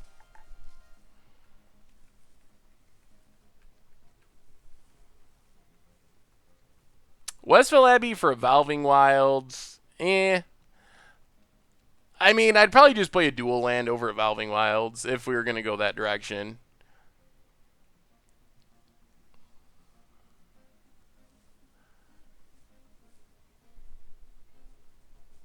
Oh, that's our opponent got. Gideon's intervention on Fling. Yeah, that would stop it. Push it back. Oh, because there's more weeks? Okay. I can see that. Opponent Rogue Refiners. Plays a land. Land? Oh, man. Infamous Glorybringers. Have we cast a Glorybringer this entire league? That's a good question. Yeah, Jay Zoller's super on top of the clips. So I'm sure me getting flung. Oh, Jay Zoller. I appreciate your clipping prowess, Jay Zoller. I really do. Most of them are embarrassing to me, but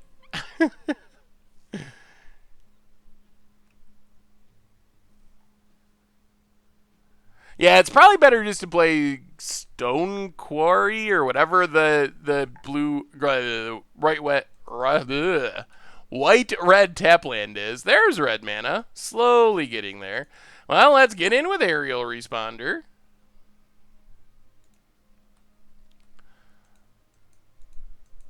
One needle's. Oh my. Oh my god. Apparently we don't have a stop set here.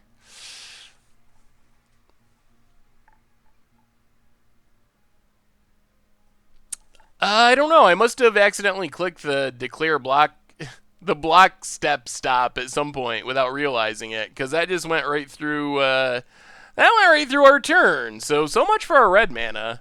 That has potential to be game changing. Well, we're gonna block Rogue Refiner. If our opponent goes with a pump spell, we will just stasis snare it. Oh, that was not good. Well, those are the kind of things that happen on Moto sometimes. There's Blossoming Defense. Yeah, we're going to go for it. Stasis Snare. I don't really want to lose a responder here. Especially since we didn't play our land last turn. Yeah, the Mana Tithe stream was super sweet. We got so many Mana Tithes. A pun is basically a mistake. Hey, what's up, Drabby Noops? Welcome to the stream. So, down to 22.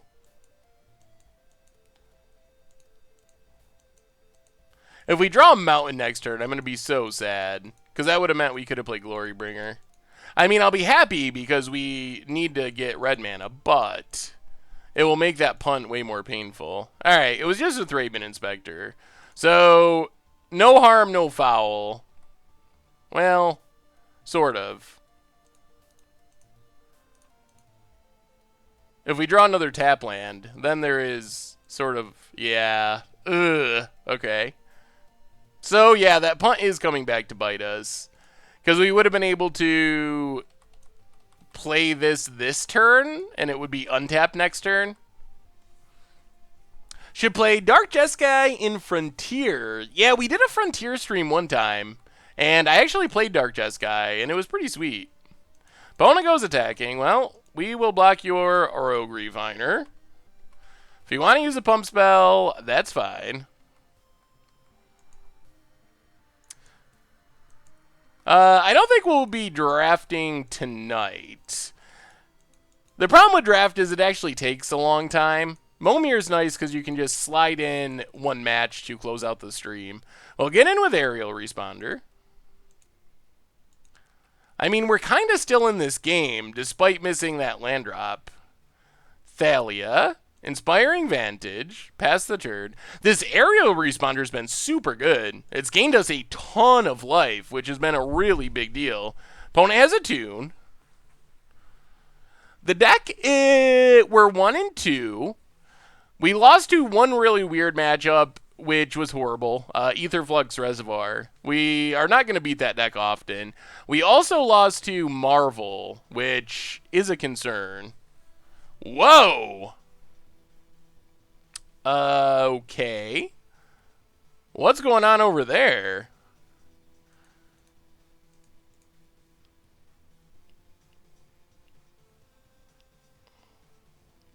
What could our opponent have? They already used 2 Blossoming Defenses. Well, maybe we just block with Thalia. I really don't want to lose Aerial Responder. Especially when we can kill something with Glorybringer.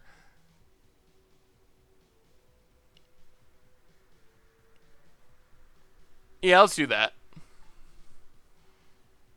We added one declaration in stone because everyone in the stream wanted to.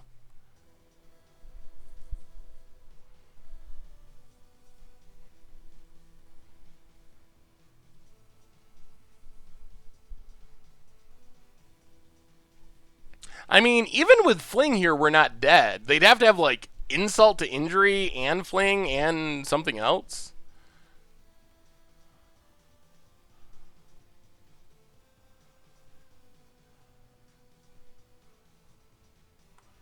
Okay, down to 17. Not sure why our opponent tapped their red mana. Alright, we're doing it. We're doing it. We finally got a Glorybringer. Attack, attack, attack. We'll just kill Servant. It's the combo! We've been trying to do this all stream. Alright, we're staying alive. We're staying alive. We're doing it. We're doing it. We're staying in the game. That went better. We did not get flung. Oh, we were so close to winning this match. That fling really got us hardcore. Well, that setup seemed to work pretty good. Even with our missed land drop, we still won, so that was good.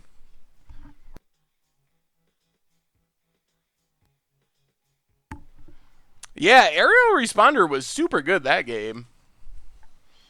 We did sideboard one out, but... I guess we can bring it back. Well...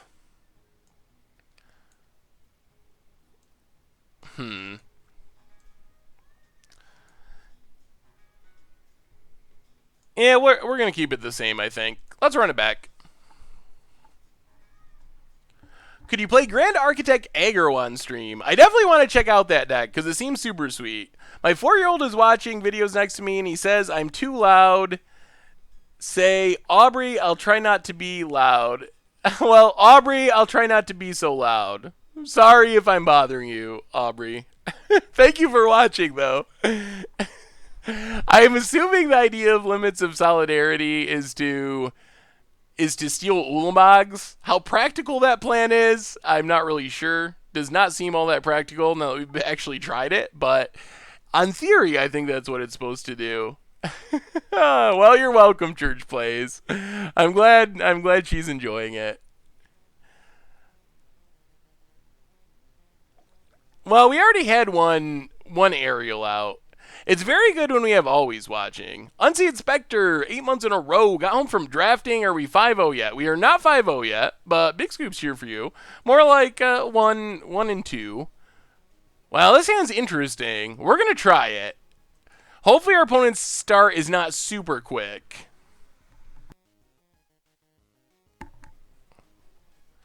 Four is for our opponent.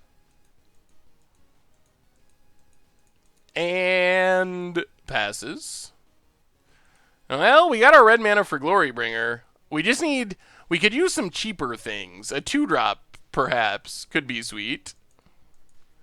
We got the Meld combo. We got the Always Watchings. What we would give for a random 2-drop, or even a Thraben Inspector. Long Tusk Cub. That can get out of hand. Or a removal spell.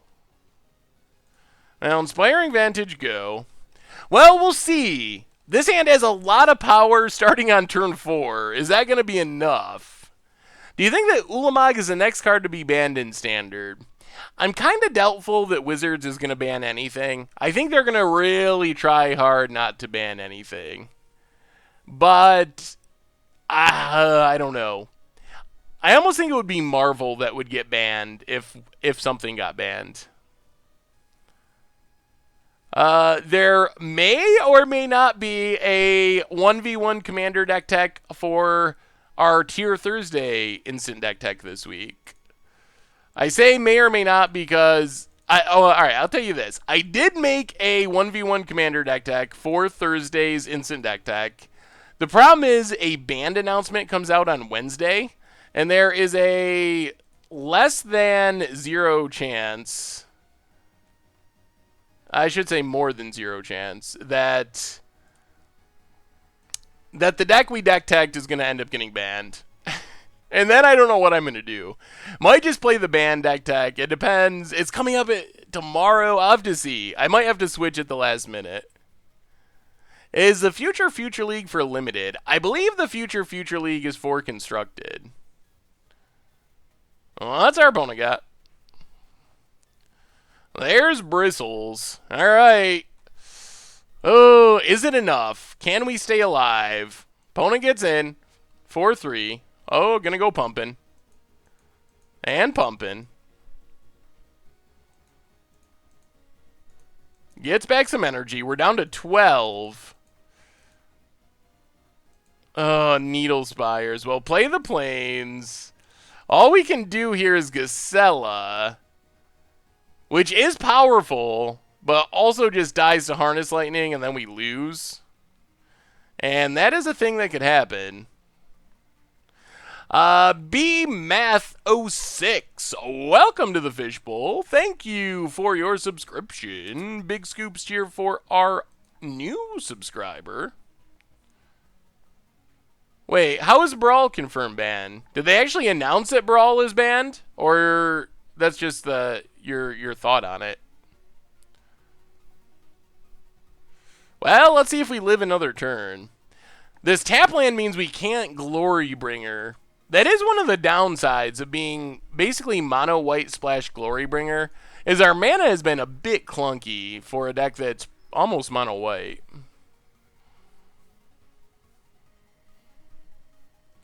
Opponent goes full out attack. Well, we got to block Bristling Hydra. We're probably going to get blown out by Blossoming Defense, but we got to do it. We can't block Cub because they just pay 2 energy, and that takes care of it all by itself.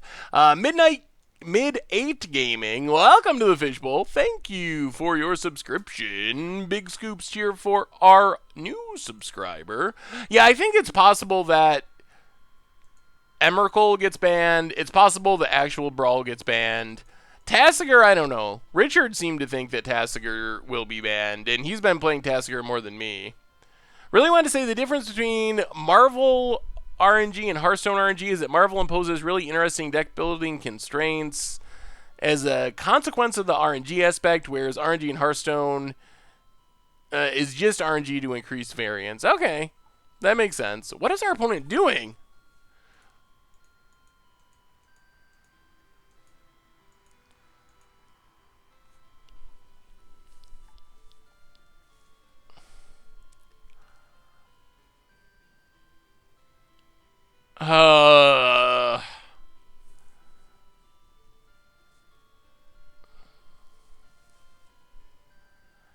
Yeah, we don't have Fling, though. Our opponent had Fling.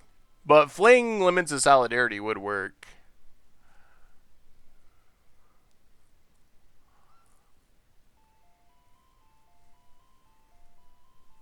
I mean, we're dead to Fling if we don't block. But if we chump, I don't think we can win. Next turn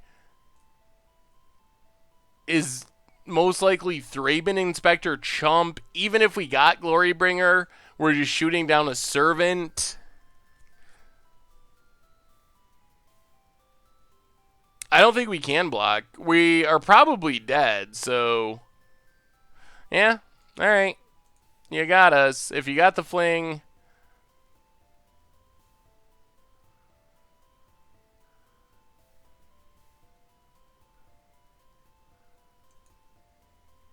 Invigorating Rampage.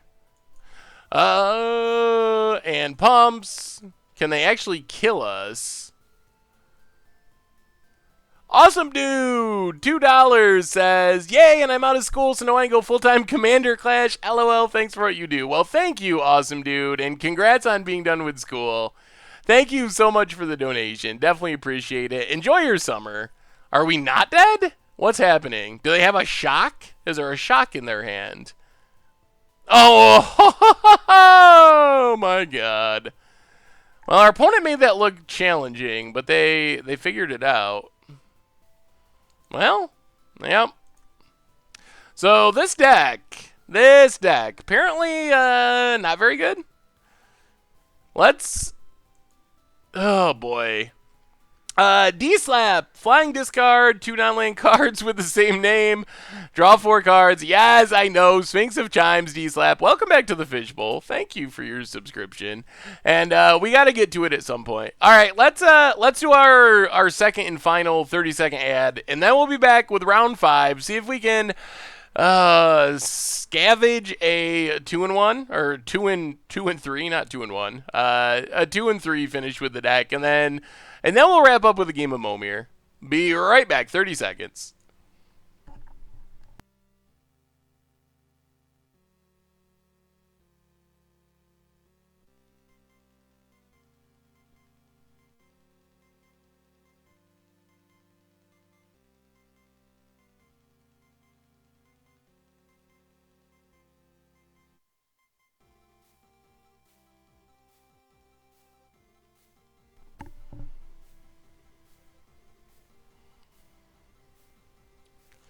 All right, we're back on around 5 of our league. See if we can at least finish with a 2-3 record, which would be an accomplishment.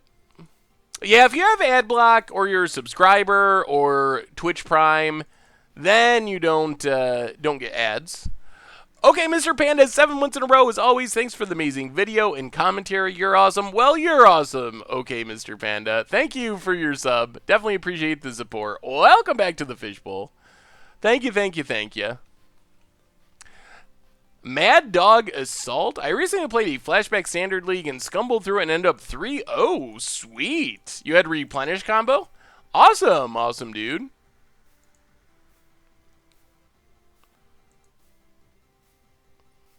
If I could design a card and have the art depict my license, what would it... the art depict my likeness, what would it do? Well, that's Glorybound Initiate. That's a good question. I don't know how you would put my face on a blood moon or worship, but I could be the guy with the foot in the the masterpiece worship. Alright, let's cycle cast out. We gotta hit our land drop. There's our land drop. Get in with Glorybound Initiate. And we're not gonna exert here. If our opponent wants to trade, we're fine with that. Synchronous and Pupper are bust. Welcome to the Fishbowl. Thank you for your subscription. Big scoops here for our new subscriber. Oh yeah, we didn't talk about HasCon. So did you all hear the HasCon news? We have HasCon coming up in September. They released some information and prices today. Prices, high end for cons a bit. I think it's a 3-day pass is $165 plus tax, which isn't insane. You can also get a VIP, Hasbro, actually, the company that makes Magic, Hasbro convention. So you can also get the VIP Magic package, and that is super expensive, $600, but you get some cool perks. You also get some promo cards, which is pretty interesting. They have 3 exclusive cards that are apparently crossovers with other Hasbro products. So I'm very interested to see what those cards are. So what are your predictions? What are your predictions for the crossover promo cards from HasCon? It could be like Monopoly, Transformers, Nerf, My Little Pony. There's so many things. Nerf equipment confirmed. That seems likely. Hungry Hungry Hippogriff.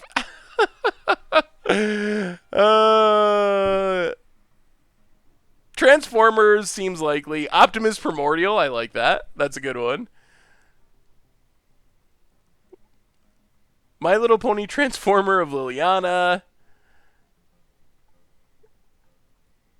My Little Planeswalker. Should be interesting. So, am I going to go? I'm not sure. The prices are higher than I thought, which is kind of discouraging.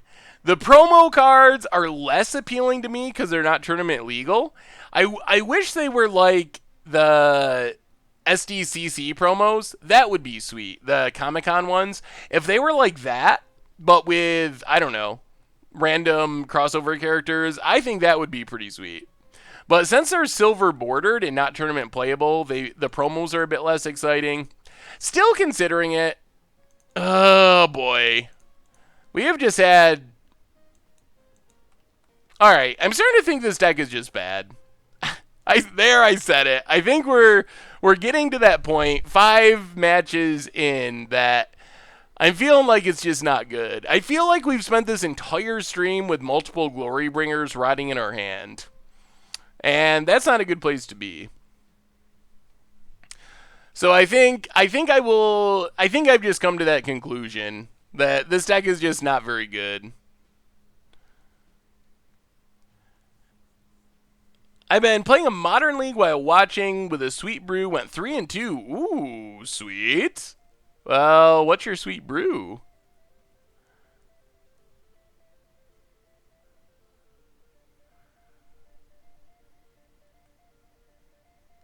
Well, we got 25 lands, which is a pretty reasonable number. But I guess the problem is if we go to 26, we're going to flood out too often. Oh, that draw epitomizes everything that is went wrong with that stream. G.I. Jace, that's a good one. I don't know what my original card would do, Iranian Empire. That was it right there. Daggers. Well, we get to Glory Bond. Does our opponent have a removal spell? Probably. Oh, these Glorybringers! Oh, my goodness, they've been brutal. Huh?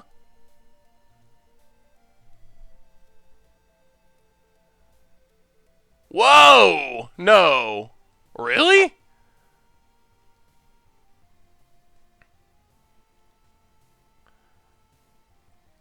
Okay. I did not see that coming. I tweeted you this a while back. I'm 7-2 right now with an unfinished 5-color Marvel Super Friends. Oh, I think I did see that list. It looks super spicy. I like the Planeswalker edition. Naya Exert. Well, based on my experience with this deck, I'm a bit skeptical. That doesn't mean it can't work, but this is sort of a red-white Exert deck, and we've had some rough goes of it.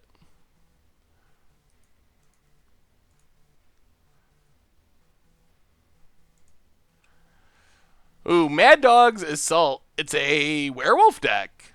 That looks fun. Oh, our opponent, they get to play their Glorybringer. Oh boy. Yep. That's the story of our lives.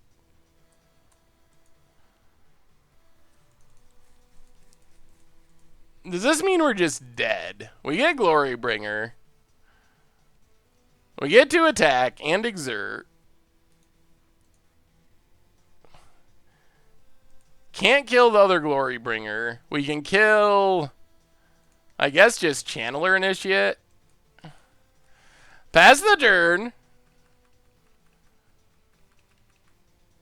What determines a sample deck for an archetype on the site? I have a sample deck, and all I did was win an IQ. Lezers, I believe it is, oh no, 5, 6, 7, 8, 9, 10, 11. I believe this means we're dead no matter what.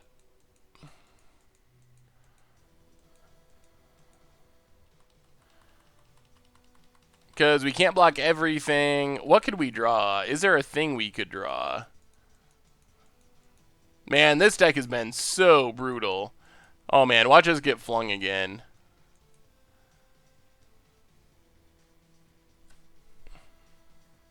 Gisela dies to Glorybringer. Yep. Oh, this deck.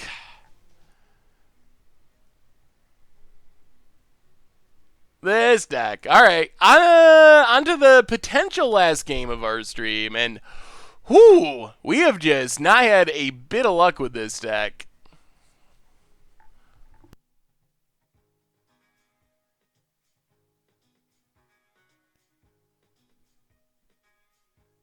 Yeah, it seems like maybe the going big plan isn't good. Yeah, we were mana short from Gisela and Spirit, unfortunately. We only had 5 mana.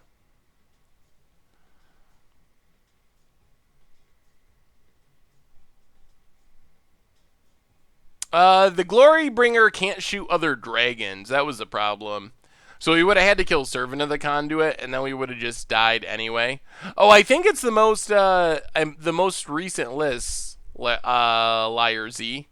I believe. I could double check that, but I think it's just the most recent list of the archetype, regardless of where it comes from. So even though it was an IQ, I'm assuming you were the most recent one to have finished with it, but I would have to double check to make 100% sure. All right, how are we sideboarding for this game 2? Man, look how this curve, and I don't know. It might be ambitious going up to... We do have a lot of 5 and some 7 drops. The curve is pretty high. Yeah, oh, the turn 2 tokens deck is pretty sweet.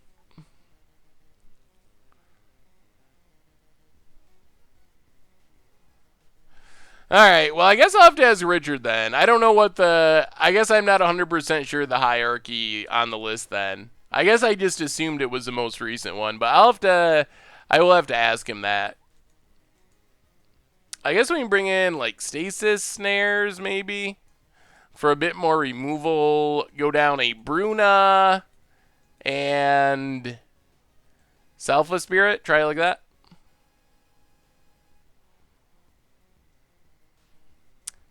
Alright, we get to play first.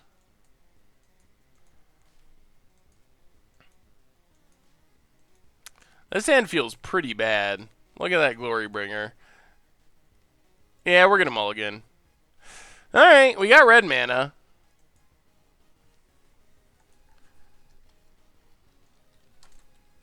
Do you think that a human tribal package with Champion and Thalia's Lieutenant could be playable in place of the Stoneforge package and some non-humans and Legacy Death and Taxes? Oh, geez. Legacy is not really my cup of tea. I play Legacy to some extent, but as far as the viability of humans and Death and Taxes, I mean, it seems like maybe it could work, but I wouldn't. I would take it with a grain of salt because I'm not an expert on Legacy Death and Taxes. Yeah, I've been starting to wonder that too. Maybe this deck would be better if it was just mono white. Like, I guess once you're playing Always Watching, it seems appealing to play Glorybringer because the synergy is very strong. But I feel like we have been very punished by our mana this league. Have I tried Mono Blue in Golf? I haven't played it since LSV made the list or whatever. But I have played similar decks to it in the past.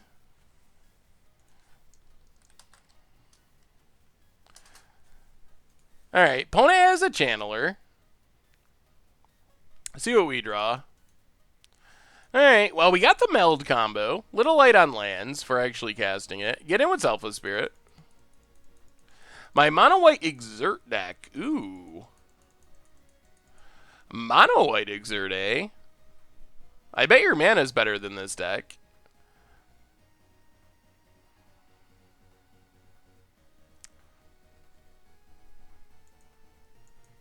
That looks sweet. How's Lone Rider been? I never know about Lone Rider. I've seen people play it a little bit. Peach Squeeze Alters, welcome to the Fishbowl. Thank you for your subscription. Big scoops cheer for our new subscriber. Yeah, I mean, it seems like the archetype could be okay. Oh, the tap lands. I think that, yeah, I don't know. I don't know about this deck. I think the overarching problem is the Marvel matchup. I think that's the biggest thing. Like, I think some parts of this deck could be improved. We could make the mana better. Maybe we can't play Glorybringer to make that happen or something. So I think there are things we can do to improve the deck. But I'm not sure if any of those things make the Marvel matchup work. Glorybringers bring no glory, but dollars do. Oh, that's true. I watch LSV navigate a few decks lately, and after yelling at him through my screen while watching him play New Perspectives, I feel it's better for me to hang out here and chill. Yeah, I don't know. LSV's a great player, but his playing of the New Perspectives combo deck was not very impressive to me. Which is weird because he's so good. Floyd Claypool, what's going on? How goes it? Do I get to keep my lands from my Momir pack? You do. The lands stay. How does this go wrong?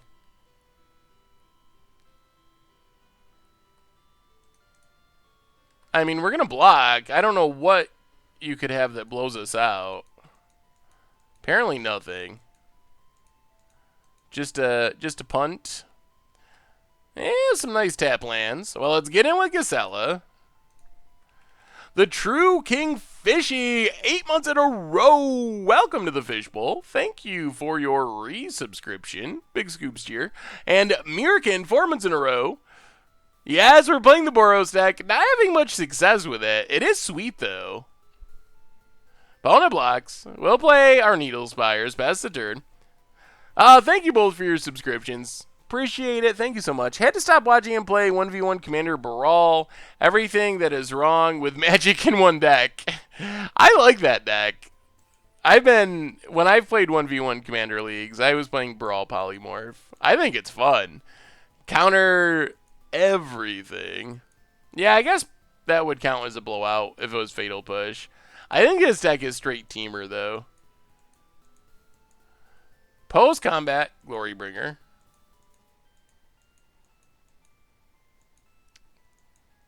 Interesting. I could have killed our Gisela. It is fun-ish. Whoa! Whoa! I think that was the shame scoop for the for the post-combat Glorybringer. Oh, the classic shame scoop. Because we weren't in that great a shape. Our opponent still had a Glorybringer and would have killed our creature next turn, but that... we don't have a shame scoop emote, but maybe we'll have to get one. Oh, that's such a bad feeling. I've definitely had situations where I've done something like that and I've been really tempted to shame scoop, but I don't know if I ever actually have shame scooped. I'm sure I have, but I try to avoid it and resist the impulse to do it, because that makes it look way worse. Like, I think it comes from playing music. Like, when I used to play music a lot, one of the things you learn is that half the time, unless you're playing for like other musicians, people don't know when you make a mistake. Like, most people aren't going to tell unless it's a really crazy mistake. But most of the time, if you make a small mistake, people aren't going to tell. So you just got to like be confident and act like nothing happened. And most of the time, no one will know anything happened. But if you walk off stage, then everyone knows and it becomes a big deal. So I try to treat scoops the same way. Like, yeah, no, I meant to do that. That wasn't a mistake. Awesome, dude. 8 months in a row. I'm finally here. 8 months is so long. Practically as long as I was in school. That's very true. Well, congratulations on finishing school, awesome, dude. And thank you for your subscription. Big scoops cheer for our resubscriber. Thank you, thank you, thank you. Yeah, we'll run it back.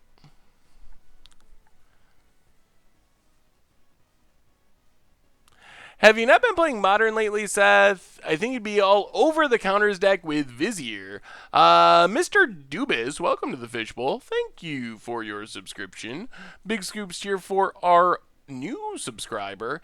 I've been focused on Standard with the set release, but we're getting to the point where we've kind of worked through most of the main stuff I wanted to do for Standard. So we're going to start playing more Modern here shortly in the next week or two. In fact, has died off a little bit.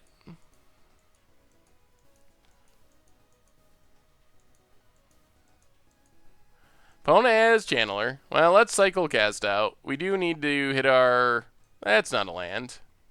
Oh dear. Are we doing it that way? The no land way? Well, Westville Abbey. Another classic tap land. Play Selfless Spirit, Pessidurd. We should play Madcap Moon on stream. We played Madcap Moon a long time ago. LSV's new perspective video, it's a little old now, like a week old maybe, but it's on Channel Fireball. I think he didn't really realize that you... I like your... Ooh, you even have the cartouche going. I like your Red White Exert deck. Or humans, or whatever it is. I think LSV didn't realize that you should not cast your Viziers of Tumbling Sand very often. He tended to just like cast them and cast them. He also didn't cycle very aggressively. In that deck, you just gotta spend your early turns cycling to try to find your... combo pieces in a timely manner. But he didn't really play the deck that way, and it ended up not working very well. We have lost to Etherworks Marvel. We lost to Fling. To Green-Red Fling Energy. We lost to Etherflux Reservoir. Those were the three we lost to. And we beat Mono Blue Control. Definitely ran into some very interesting matchups. Opponent's going to go after Selfless Spirit. Okay, we'll sack.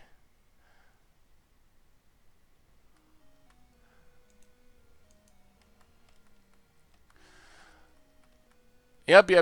Down to 16. Play Westville Abbey, and I think we can Gisela here. It's a little risky, but I think we're going to do it. Play Gisela. Exert in with Glorybound Initiate. Gain back our life. Happy to see the channel has grown. I'm a bit of a delinquent these days, so I'll sub another day. Well, Skulked, that's fine. And good to see you, by the way. I just saw Blood Moon, and there hasn't been enough of it on stream lately. I agree. I haven't cast a Blood Moon in way too long. So we need to cast some Blood Moons, play some Modern. But we will. That's usually how it goes. Usually when a set comes out, we usually focus on Standard for like a month-ish, because that's kind of where everyone's excited and what everyone's hyped for. But, well, if they have second Glorybringer, then not much we could do about that.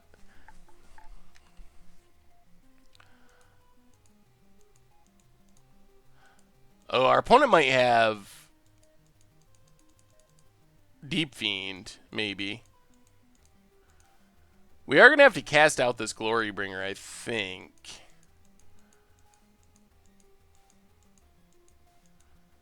Rogue Refiner. Yep.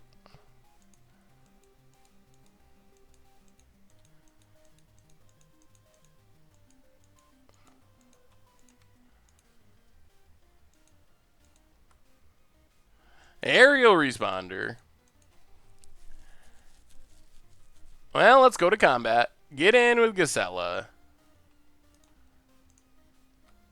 Hit our opponent. Should we even be worried about counters from this deck?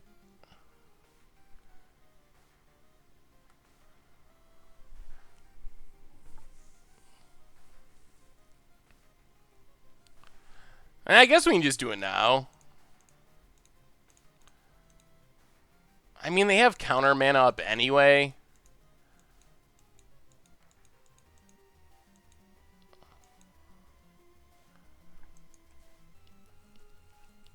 Could I play Legacy High Tide on stream? Maybe.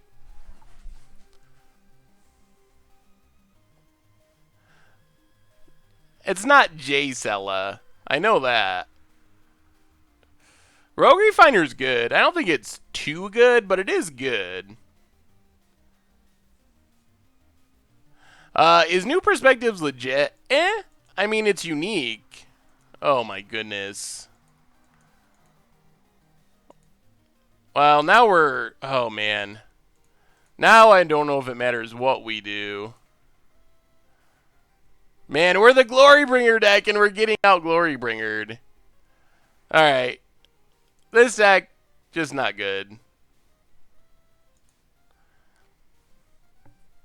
Well, I mean, we can cast it during our opponent's turn. Yeah, we're pretty done. What can we draw? Opponent gets to exert, kill our Gacella. We take 1,000,000. Down to 15. Oh, this deck is so bad. So we can't even play Thraben Inspector plus Aerial Responder because we have 2 colorless lands in our deck with horrible mana. Oh boy. Oh boy, this deck. Dr. Good for Nothing, welcome to the Fishbowl. Thank you for your subscription. Big scoops here for our new subscriber. I didn't build this deck. This deck was from a Magic Online league. It was one of our instant deck techs. Well, there's mana. What can we even do, though? We exert, gain a bit of life. I'm not sure there's any coming back from here. Opponent chumps. I mean, I guess in theory, if we somehow live long enough to Bruna reanimate Gacella, that could be a way we could win. Bristling Hydra. That speeds up the clock. And we're taking, what, 8 here? Ugh. Yeah, I don't think we live anywhere near long enough to...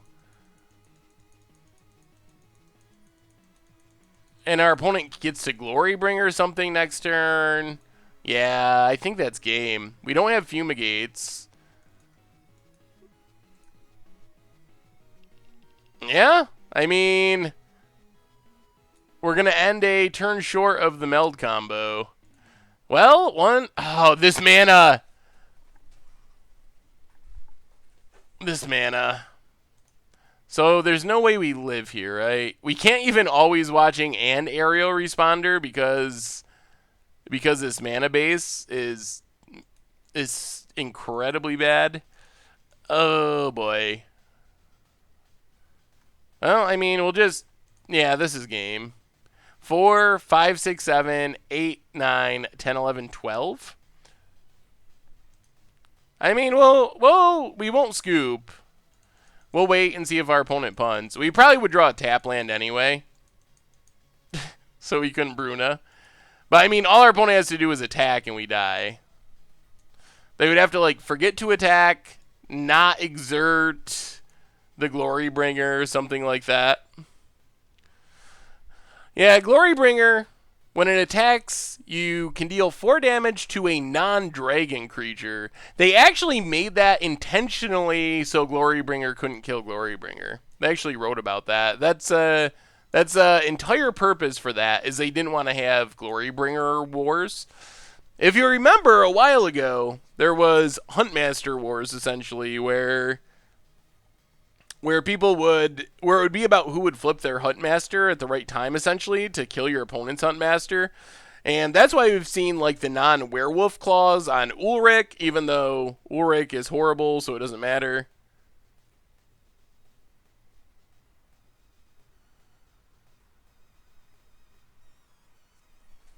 Wow, do they attack in such a way that we're not dead? I think. Well, I guess we get to draw our tap land. Yes!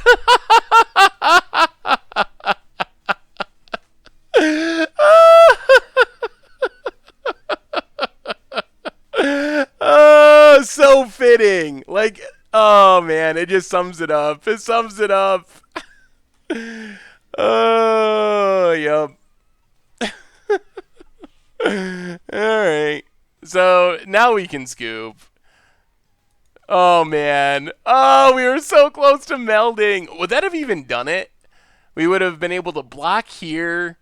We would go up to 11. 1, 2, 3, 4, 5, 6, 7, 8, 9, 10, 11, 12. I guess we would have still died, but... Well, at least it made it...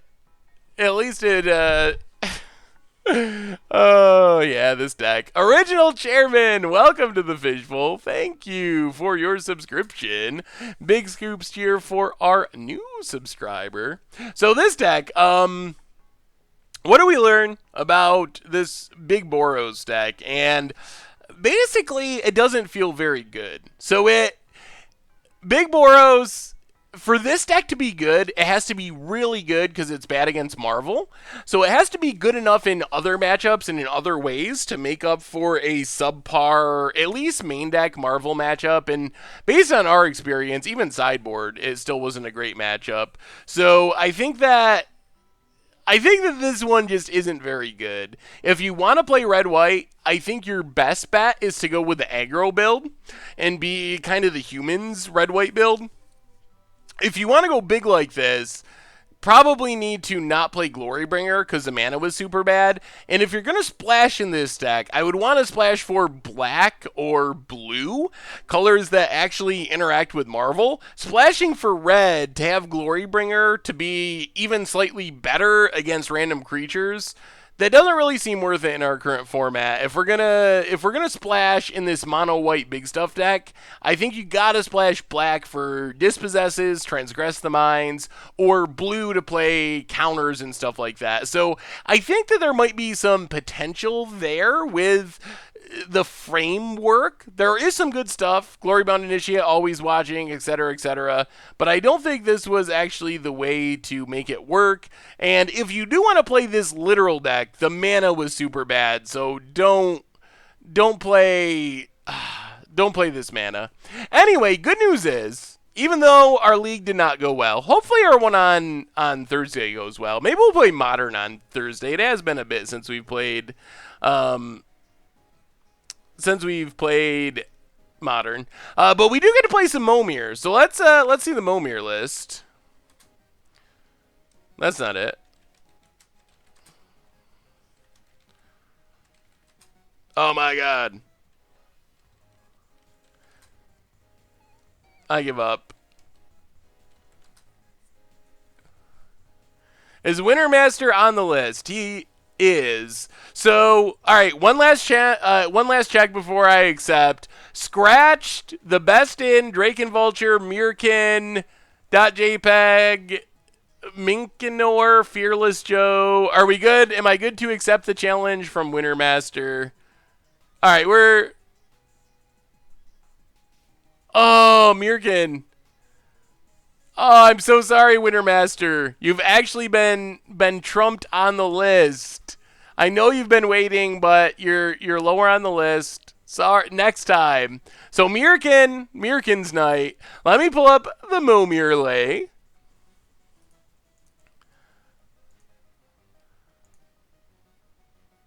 And it's Momir time. That's a great thing about this stream. No matter how bad our league goes, we always get to finish with Momir. A nice, fun game of Momir. Sorry, Wintermaster. Next time. You're moving near the top of the list. And yeah, we'll keep. Hands the nuts. Momir nuts. Oh, chicken fajitas. Were you going to play? Oh, no. Oh, I guess chicken fajitas isn't on the top of the list anymore. Okay. Never mind. Never mind. Shawit. welcome to the Fishbowl. Thank you for your subscription. Big scoops cheer for our new subscriber. Well, maybe we'll win tonight. It's possible.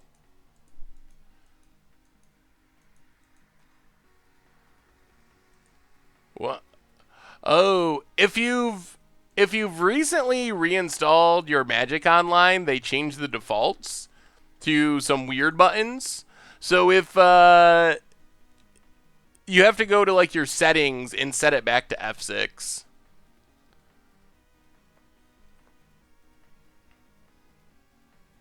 We have finished Big Boros, thankfully. It was not a stellar experience.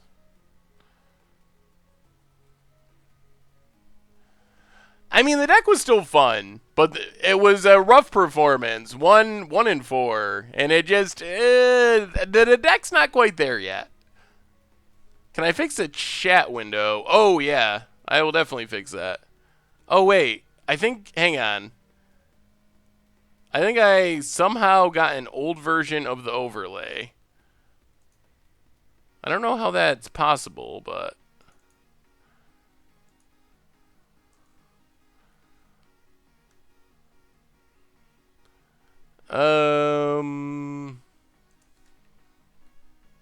fixing chat. There we go. All right. Opponent makes a 2-drop. All that's our opponent get. Quickening Lizard. Oh, these things are so confusing. Some of the most unique and confusing cards ever made. Not very good, thankfully, but so you can pay 1 and a white, tap it, it loses this ability and becomes an enchantment. It enchants a creature, it gives a creature first strike, then you can pay a white to end the effect, and it goes back to being a creature. It kind of gives you this weird free block if you're willing to spend a ton of mana. We get Wirewood Hivemaster. Whenever a non-token elf enters the battlefield, you get a 1/1 insect. Seems like a sweet elf tribal card. Not good in Momir, though. Since all of our creatures are tokens, even if we get an elf, it does nothing. Opponent gets Gavany Ironright. Fateful... Whoa. So if our opponent gets under 5 life, their creatures get +1/+4? That's a big boost. Well, we're going to trade off and get rid of this listed. The Werewolf deck looks sweet, the original chairman. Looks like a lot of fun. The best 2-dropped in Momir, I believe, is Phyrexian Revoker, because it actually just wins the game on the spot. But Mana Dorks are the more common one, because there's like, oh no, no! 3 mana Phage. 3 mana Phage. We got, oh, it's so fitting. It's been that kind of night.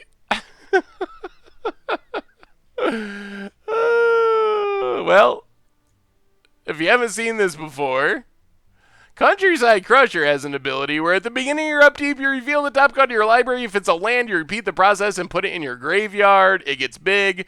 So what's going to happen here is our Countryside Crusher is going to get massive, which is good, but our entire deck is going to be milled, which is bad.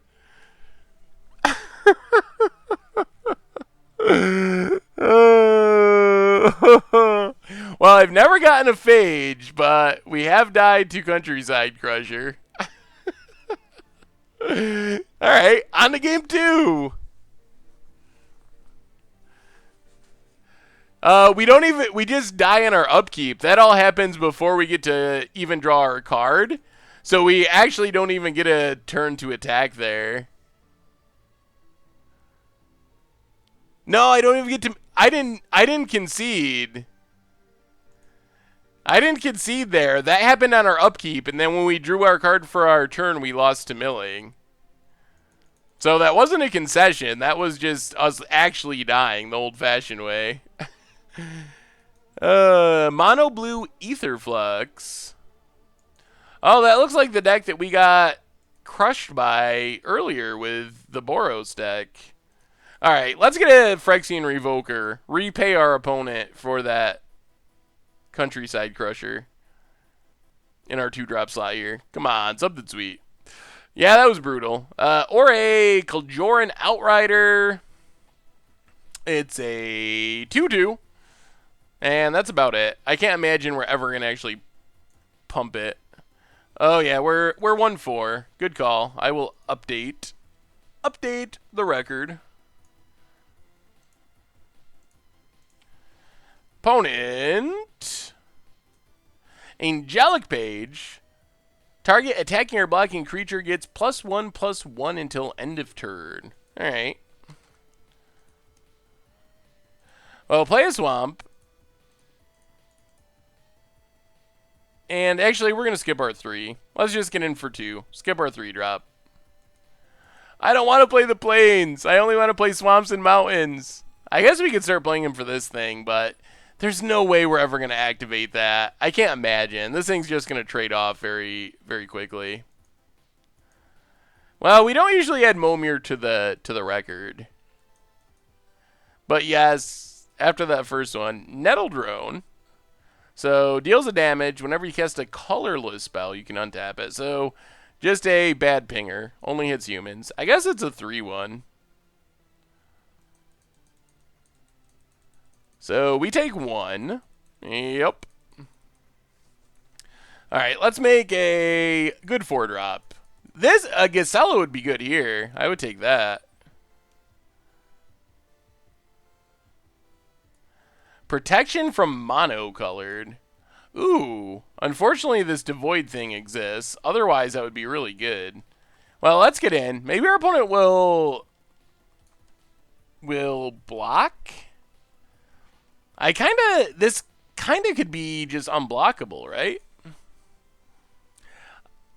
Besides Anointed Procession, how can I upgrade my Aristocrats deck?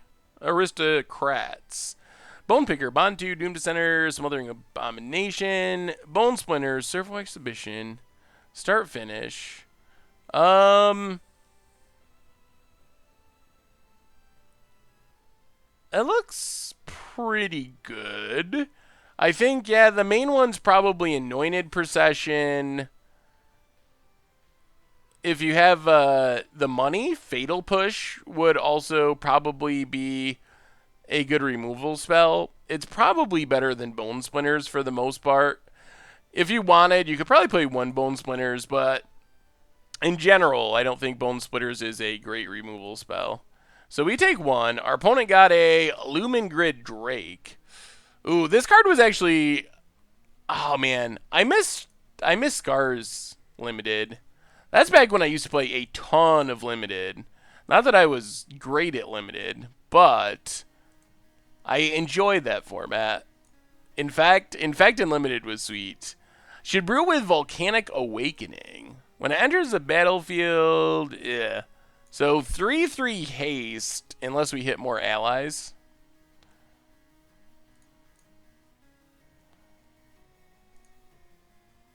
Well, I guess we just go aggro. Swing with everything.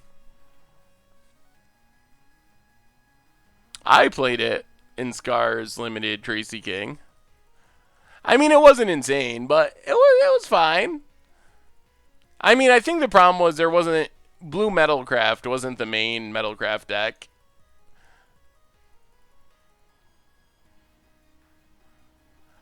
So what's going to be big at this week's Modern GP? Counters Company, probably. The Abzan Company with the new combo. I expect that will be pretty heavily played. And Death Shadow still at the top of the format, so I expect that will still be very heavily played. Storm, perhaps? As of last time I looked, like yesterday, the Baral Storm deck was actually the #1 most played deck in Modern in the Goldfish database. #1! So they just cannot kill Storm. No matter how many times Wizards tries to ban it, there's just no getting rid of Storm. It's always there. Well, let's make a 6. And... Oxida Golem. Not super good. Well, luckily our opponent's hitting pretty bad things, so we can actually keep attacking. Modern Copycat, I guess that could be a dark horse. I do see people playing it a bit. On Magic Online. Yeah, and in Pauper they just banned anything that had Storm on it. So that made it easy. Oh. Oh, that does a blocking creatures too? Oh, alright. That was kind of a blowout. Well, he got in some damage, but it's not like, what's the white 1-drop that's been in recent core sets? Infantry something? Hammerfist Giant deals 4 damage to each creature without flying in each player. Okay.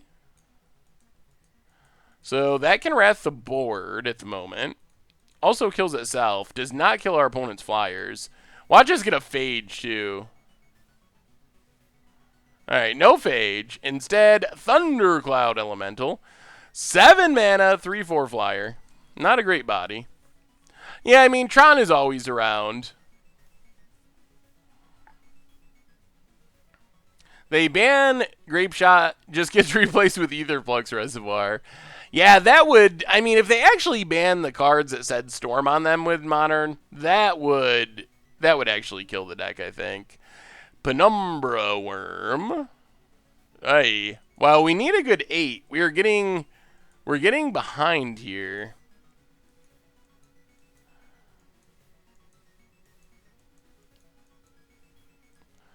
Yeah, we wouldn't skip our entire turn to save a 2/2, though, I don't think. That's a problem with Momir. Not a problem, but characteristic of Momir is it's just so hard to...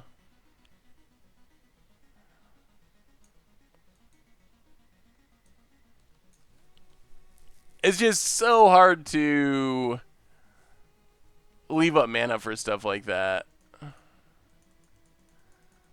Alright, let's make an 8. We need a hit here. We need something good. Borborgamos, not bad, not bad.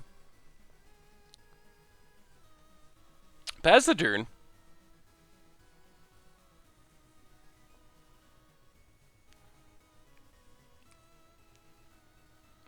Yeah, I've seen the, like, Eldrazi Tron decks, I'm assuming you're talking about.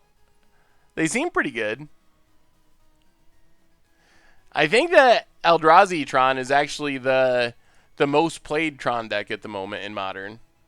Opponent gets Titanic Volvox. Not a very good 8-drop. Unfortunately, we're kind of just at a standstill, it looks like, at the moment. Until our opponent eventually decides to kill a bunch of stuff with this giant. Thankfully, I have a flyer now, so we don't just die.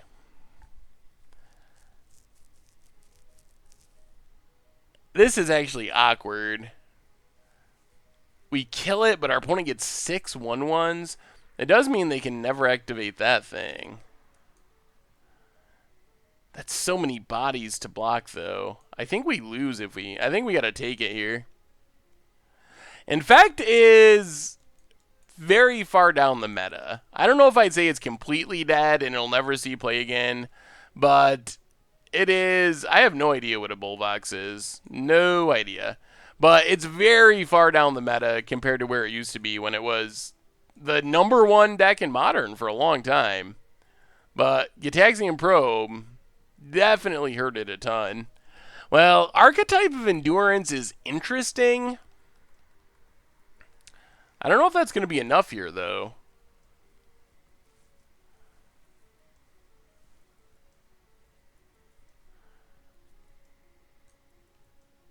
Oh, I was thinking... yeah, alright, it makes a 6/6.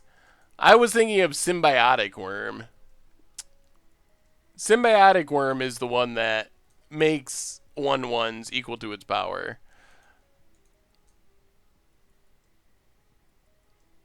Opponent attacks with both. Well, we finally get to trade in these bad creatures. Can I just Bobo their board? Huh? Block. Block. Opponent got a Scaled Worm. Oh, Borborgamos. I see. We don't have enough lands to Borborgamos their board. If we attack, they would just block it, and we wouldn't actually deal combat damage. That's the biggest problem. Oh my god!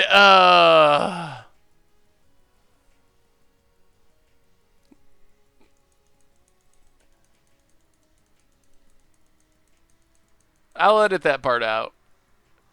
Alright, we need the Bounce Kraken. We're falling progressively further and further behind.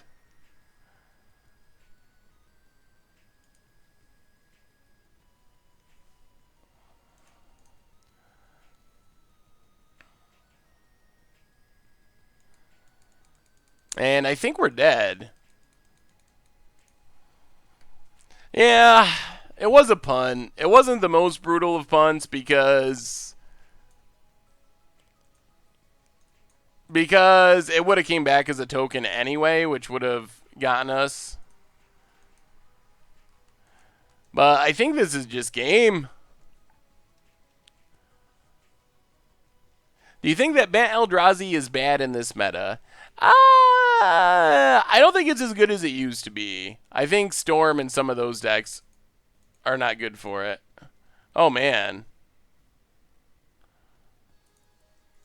Alright, well, I guess we win then. Huh. Well, that works. Interesting. Well, I guess we get a game 3. Sweet. I mean, we're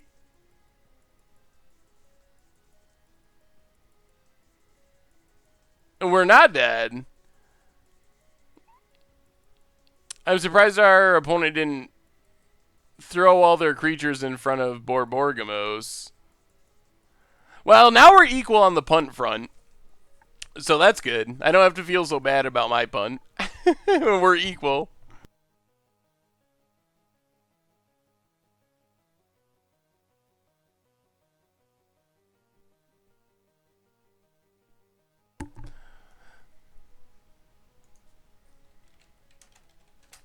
You can send me deck lists. SaffronOlive at mtggoldfish.com is probably the easiest way. Just email it to me. Alright, we will keep, as we usually do in Momir. Swamp for our opponent. Well, Mountain Goo. Yeah, I think our opponent wanted to play a game 3. Yeah, the first game was pretty crazy. Opponent. Ooh. Well, opponent super far ahead.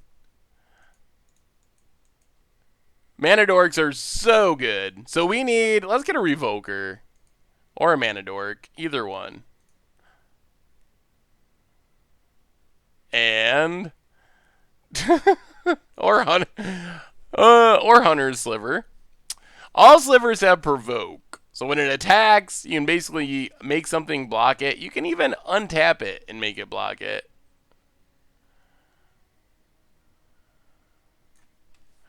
Pass the turn. Big Boros was kind of a big bust. 1 in 4. Can't really keep up with the combo decks. Mana base, pretty questionable.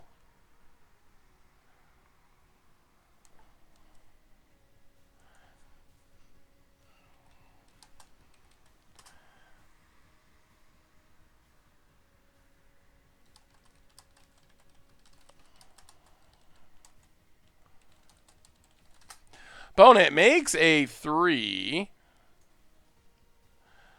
Power and toughness equal the number of forests. Oh, power equal the number of forests on the battlefield. Sure.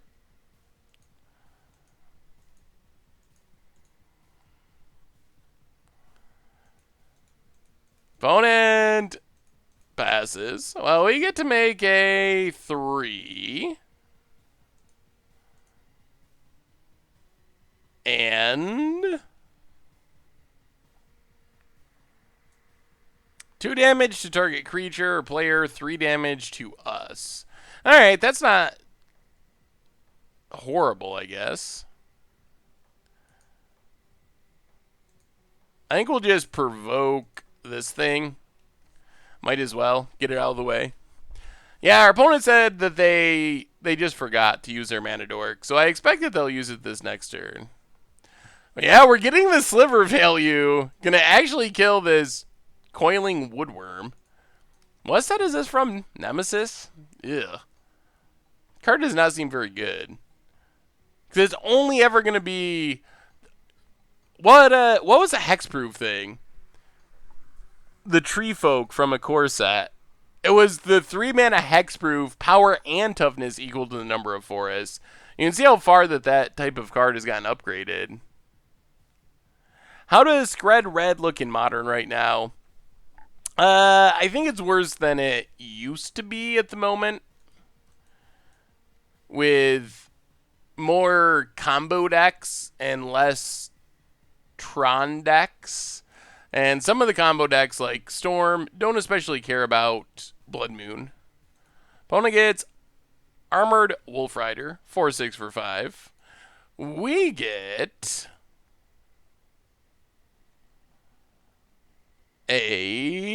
man, we're on the red team. Pass the turn. Any thoughts on this Abzan list? Yeah, I guess that's a slight upside that it counts for us from both players.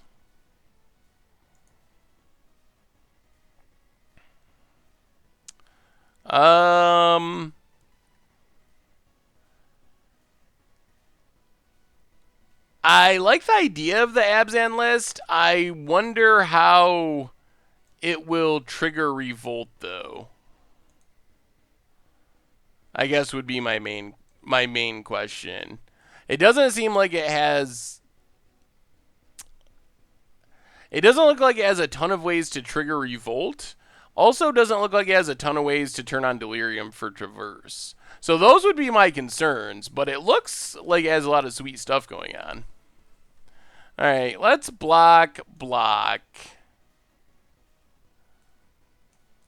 Alright, double check. This does hit creatures, yes, okay.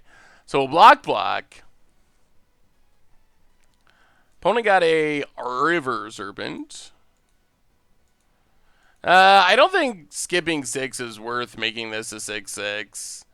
I think our 6-drop is probably more valuable. And then ping that for 2. So we drop to 21. We lose 2 creatures. Opponent loses that thing. We get to make a 5. We could use a good hit one of these drops. Yup, 4/5. We don't really have a way to target it, so we don't get to take advantage of the heroic ability. I think we could provoke it, but it's a 0/4, so we wouldn't actually kill it. Even if we used our Orcish Artillery damage, we'd be a damage short of killing it.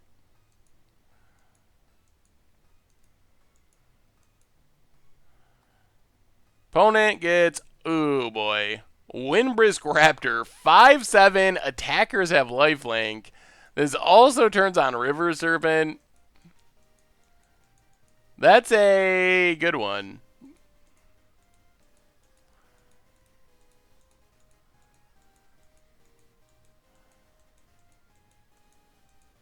Well, we'll double block. I feel like we're super far behind now. We need to basically get rid of this raptor somehow.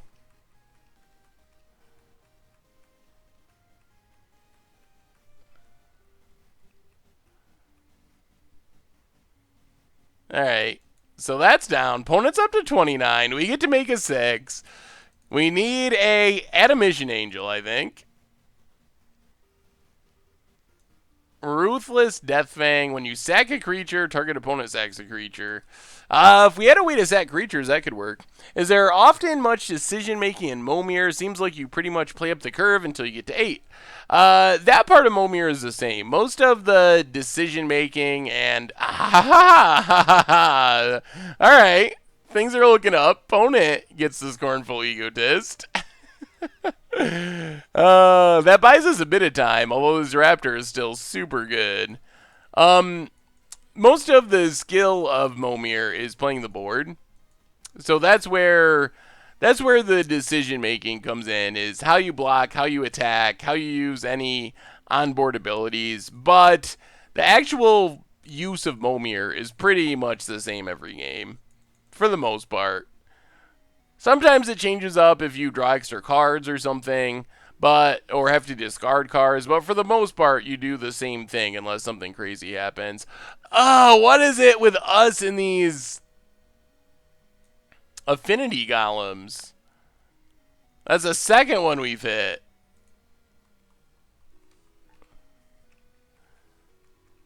Yeah, we can't beat the Egotist. It's funny, but we actually can't. Well, not the Egotist in specific, but that Raptor.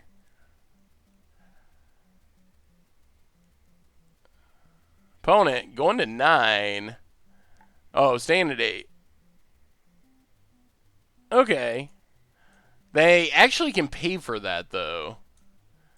Which means we're dead next turn. They actually have the colors to pay for their dragon. Opponent gets in. Gains lifelink. We drop to 11. They're going to get in with the Egotist. Okay. Yes, we'll kill it. So, Bounce Kraken or Bust, I think. Or Platinum Empyrean. We need something super good.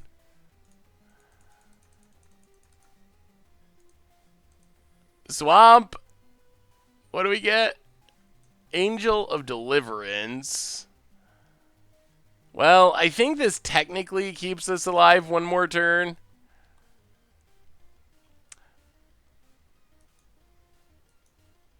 Thoughts on Aetherflux Reservoir? Well, I think that Aetherflux Reservoir deck looks pretty good. Most of them play Brawl, whatever it's called, over Crush. Brawl's Expertise. But I think that it looks pretty solid. I like the bounce spells to help you stay alive. I think it could work. The other one to consider is... Another one to consider is Paradoxical. Oh, never mind. You got Paradoxical Outcome. Yeah.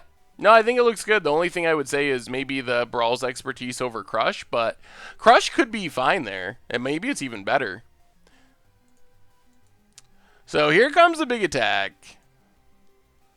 We're dropping to a pretty low life total. Opponent's up to 36. Yeah, we can kill the Raptor.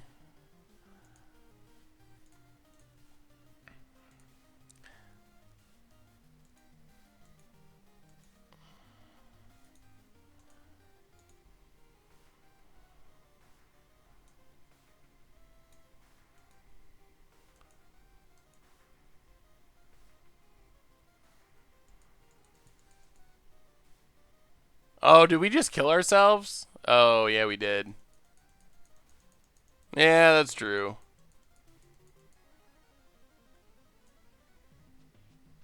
I'm not used to these Elder Dragons actually staying on the battlefield. Everyone just lets them die because you can't pay for them. They never actually stick around, so there's no reason to read them, but it stuck around and we paid the price. Good game. Good game, Mirkin. Good game. Yeah, a slight bit of punning there. No, just a little bit of punning. But, well, so what do we have? Big Boros, not great. I think that needs more work before it's ready to compete in Standard. And then Momir, yeah, a few punts at the end, but got to see some sweet creatures. Got to see the turn 3 loss to our Countryside Crushers, so... Anyway, yeah, we weren't going to win that game anyway, so it was a punt, but I don't think it was actually really going to matter much, so I think that's going to wrap it up for tonight. So let's see. Reminders, if you want to check out this stream, again, go back and watch us get crushed with Big Boros. You can head over to the MTG Goldfish replay YouTube, the normal YouTube. We had Budget Magic last night, playing some Mono Blue Bounce and Mill. Tomorrow night we got Against the Odds, so keep an eye out for that. Also working on new Goat Magics and this or that Magics, which won't be this week, but they are in the works. And the merch page, if you want to get a new t-shirt or token or playmat, great way to support the stream and the site. Otherwise, thank you to everyone who subbed. Thank you to all of you who hung out. It was a fun stream, even though our record wasn't good. I had fun. It was a fun night of hanging out, and I don't know. So thanks to all of you for hanging out. Thanks again to all the subs, everyone who donated. Definitely appreciate it. I have not forgotten the deck. I will get the deck for our donator. I definitely appreciate it. I have you as a buddy on Moto now, so I will find you and get you your Budget Magic deck. So thank you, everyone. It was a blast. Have a wonderful evening, and we'll be back on Thursday, 6 Eastern time with another. So have a great night, and I will talk to you soon.